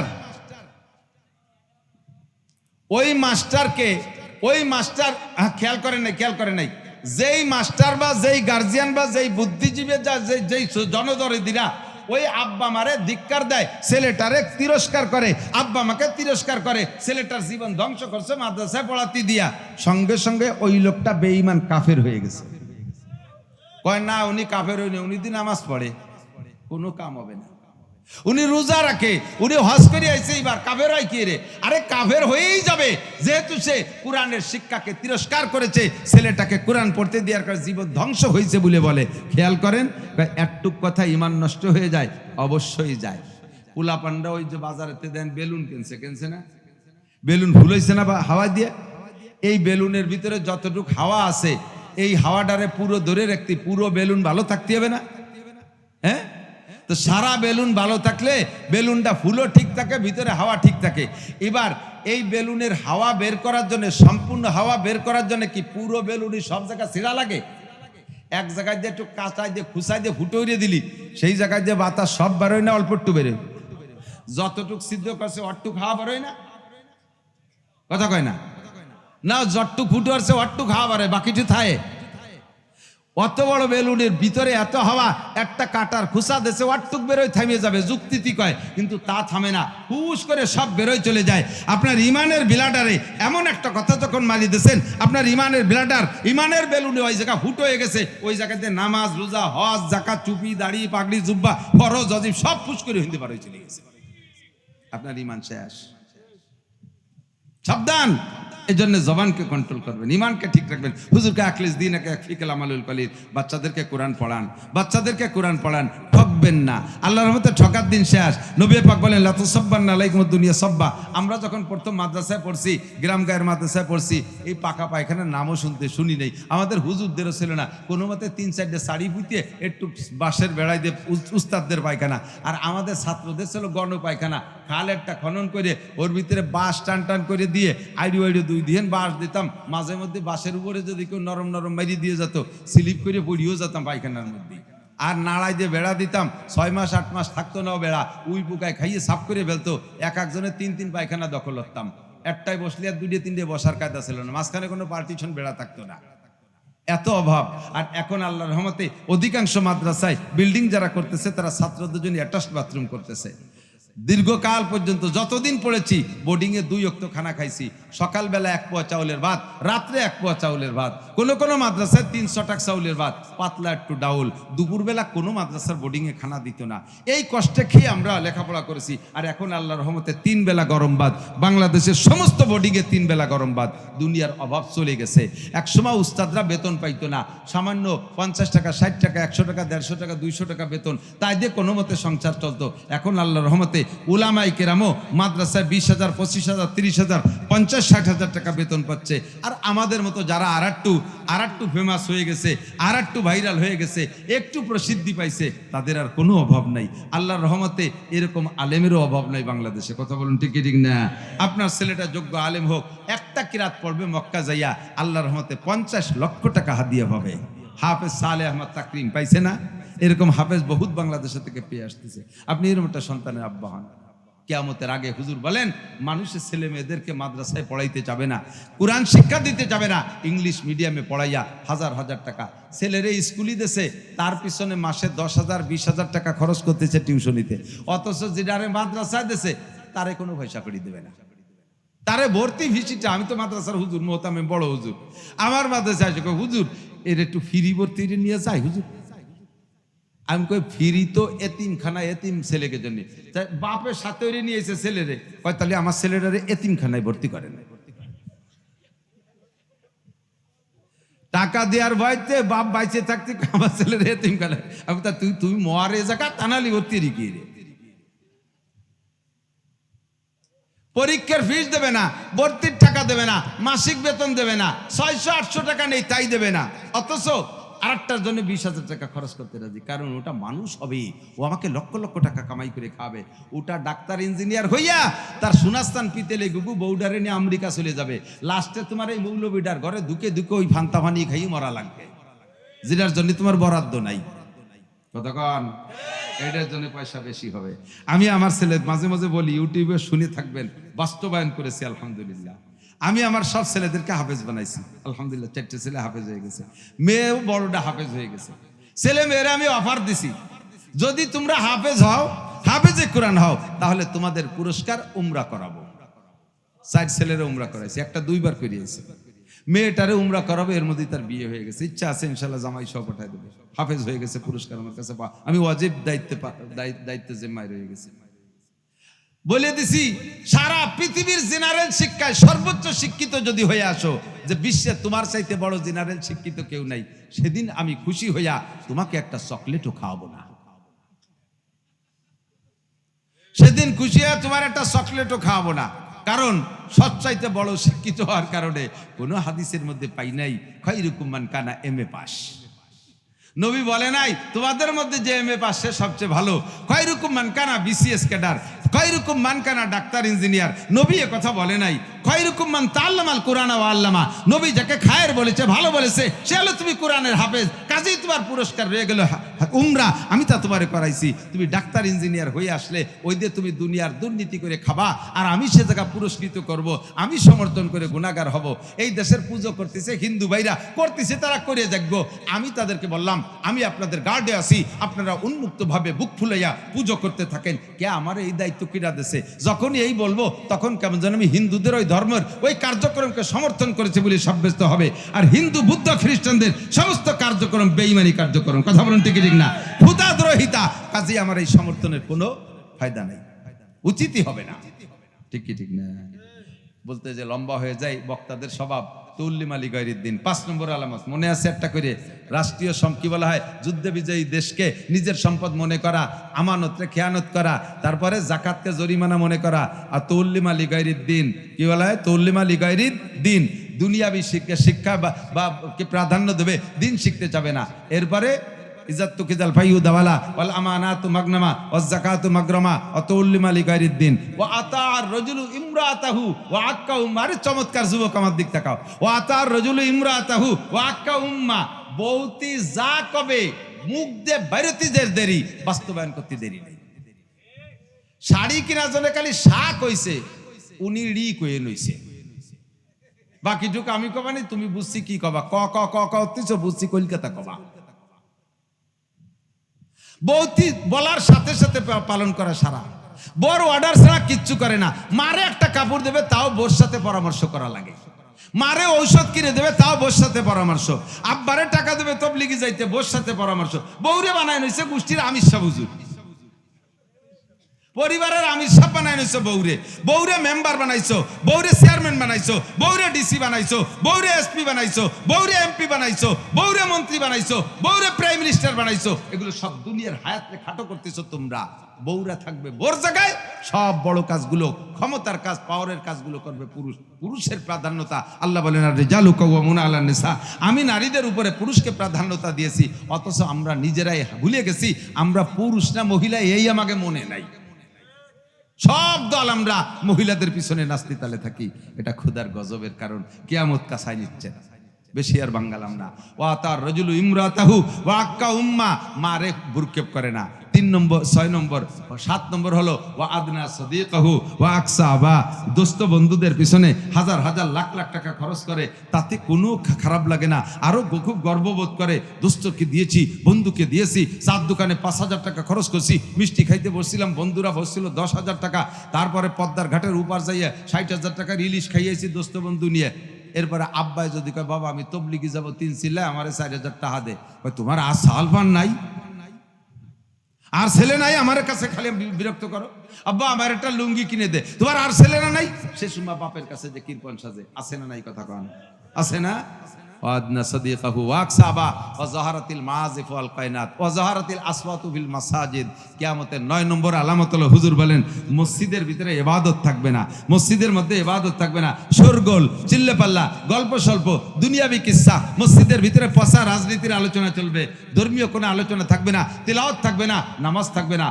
অথবা মসজিদ হবে মাসাজিদুহু মুতাআবিরাতুন ওয়া হিয়া খারাবুন আনিল হুদা। এই সদরপুরের মানুষ ঘরে ঘরে বিদেশ থেকে মোটা মোটা টাকা কামাই করে আইসা আলিশান আলিশান মসজিদ বানায়, অথচ মসজিদের মধ্যে মুসল্লি নেই। কতক্ষণ মাসাজিদুহু মুতাআমিরাতুন ওয়া হিয়া খারাবুন আনিল হুদা। আজান দেওয়ারও মুয়াজ্জিন নাই, ইমাম ছাড়া পিছনে ফজরের নামাজে মুসল্লি পাওয়া যায় না। এটা কিয়ামতের আলামত, ভালো করে মনে রাখবেন।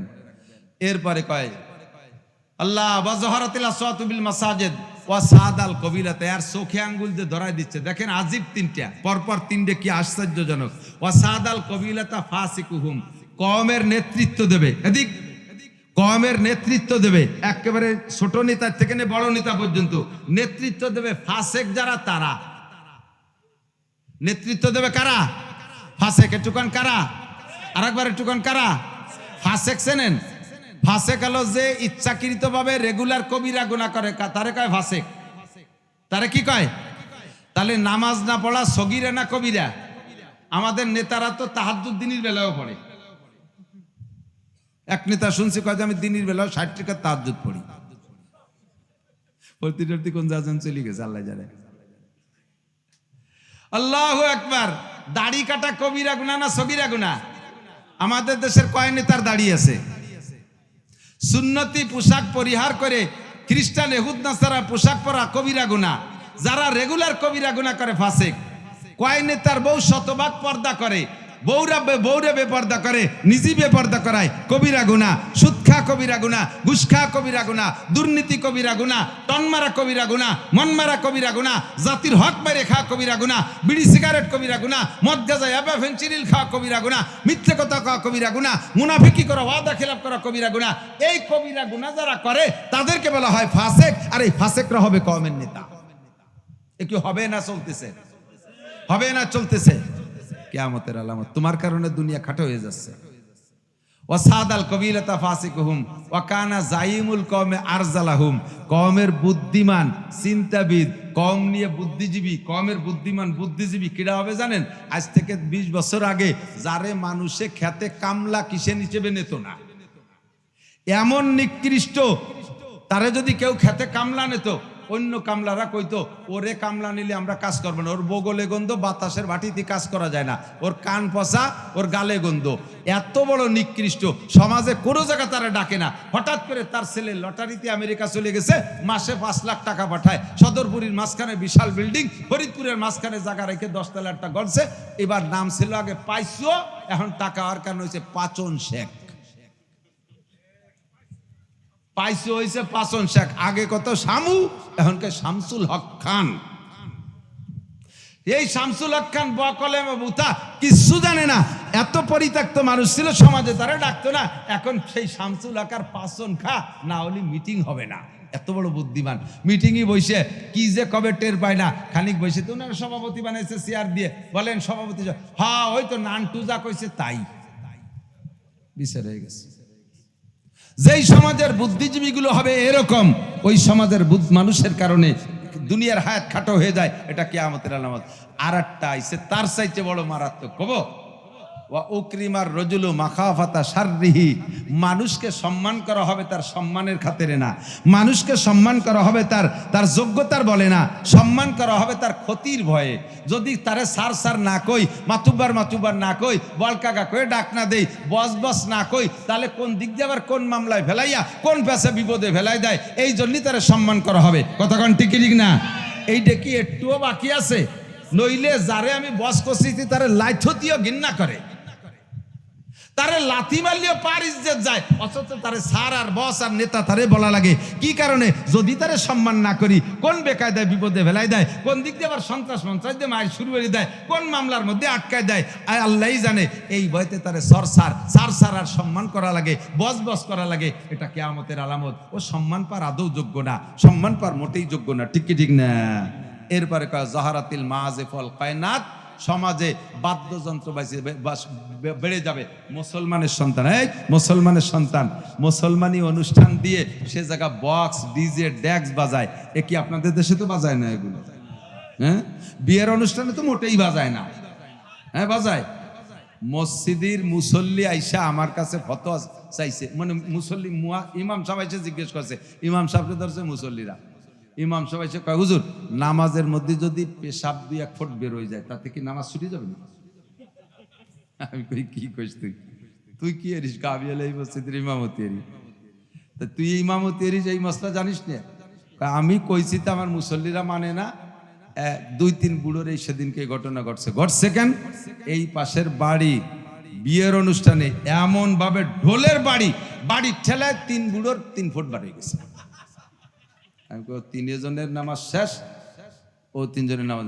ইমাম সাহেব তাহলে তো আমার ওই নেই, ওরও বেড়ে গেছে। ঢোলের বাড়িতে মসজিদের মাটি কাঁপে। কতক্ষণ? তোমার কারণে দুনিয়ার হায়াত খাটো হয়ে যাচ্ছে, রেডি হয়ে যাও। আল্লাহর গজবে পড়বা, আল্লাহর গজবে পড়বা। বাদ্যযন্ত্র বাজনা সব জায়গা দেখেন।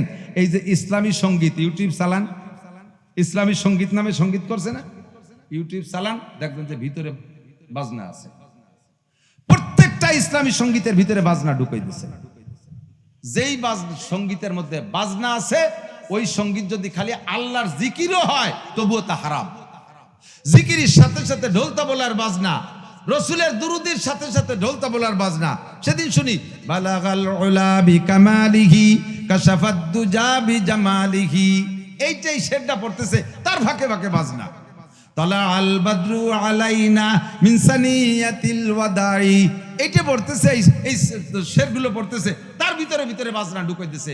বাজনা এত পরিমাণ শুরু হয়েছে যে কোরআন শরীফের আয়াত তেলাওয়াত করছে, তাও বাজনা মিশাইয়া। আল্লাহর গজব, দুনিয়া তোমার কারণে খাটো হয়ে যাচ্ছে। এরপরে আরেকটা বলে নিয়ে এদিকে আসেন। আল্লাহ ওয়ালানা কি বলা হয়, ওয়াজাহারাতিল কি বলা হয়, ওয়াজাহারাতিল মাযিব ওয়াশুরিবাতিল খুমুর, মদ, গাজা, ফেন্সিডিল, হিরোইন, বিভিন্ন নাম দিয়ে, মদরে আলাদা নাম দিয়ে, যারে মদ বোঝা যাবে না, এইভাবে প্রচলন হবে। এত বেশি ওপেনে এই সমস্ত নেশা খাই চলতে থাকবে। আর প্রত্যেকটা যুব সমাজ এই নেশাগ্রস্ত হয়ে যাবে। আপনাদের সদরপুরতে আল্লাহর রহমতে গাজার কোনো কারবার নাই। এবার তো এরা চেনেই না। হ্যাঁ হ্যাঁ, বাতের সে এবার বেশি খায়, এটা এবার ডিলারও আছে না নাই? অনেক বাপরাও জানে যে ছেলে এবার ডিলারি করে। আমি কয়েক বাপরে কইছি, আপনার ছেলে এই করে আপনি জানেন না? কয় যে পরে তা কামাই রেখাবে কি, সরকার চাকরি বাকরি দেয় না, তো একটা কিছু করি তো খাতি হবে, হয়তো করিয়ে খাতি হবে। সে কাকা আপনি ওর ভাত খান কা, তো তোমরা দাও আমারে ভাত দাও। আমরা বাদ দেই নে বলে ছেলেরে গাজার ব্যবসার ডিলারি দিয়ে অনুমতি দিয়ে সেই বাপে সেই ছেলের কামাই খাইয়ে মসজিদে যে জিকির করে, একবারে জিকিরও আসমানে ওঠে না। কয় বাপ বেটারে একসাথে ফাঁসার কাপড় উজলই বেড়িবে ফেরেশতারা, ফাঁসাই তেল মাহাই যাইয়া। আস্তাগফিরুল্লাহ। আল্লাহ ওয়াশুরিবাতিল খুমুর, এটা কিয়ামতের আলামত। 15 নম্বর হলো ওয়ালানা আখিরু হাযিহিল উম্মতে আউওয়ালাহা, শেষকালে কিছু পাঙ্কু পণ্ডিত হবে। খেয়াল করেন, শেষকালে কিছু পাঙ্কু পণ্ডিত কুরআন শরীফের রিডিং পড়তে পারবে না, হাদিসের রিডিং ইবারত পড়তে পারে না, বাংলা অনুবাদ দেখা আগের বড় বড় আলেমদেরকে সমালোচনা করবে। আরে ইমাম আবু হানিফা লেখাপড়া জানতো না, ইমাম আবু হানিফার ইমান নাই, ইমাম শাফির ইমান নাই, আহমদ মালিক শাফির ইমান নাই, তাদের ইমান ছিল না, তারা সব মুশরিক, বুখারী মুসলিম লেখাপড়া জানে না। আরে কি বলে আশরাফ আলী থানভী, হুসাইন আহমদ মাদানী, শামসুল হক ফরিদপুরি, হাজী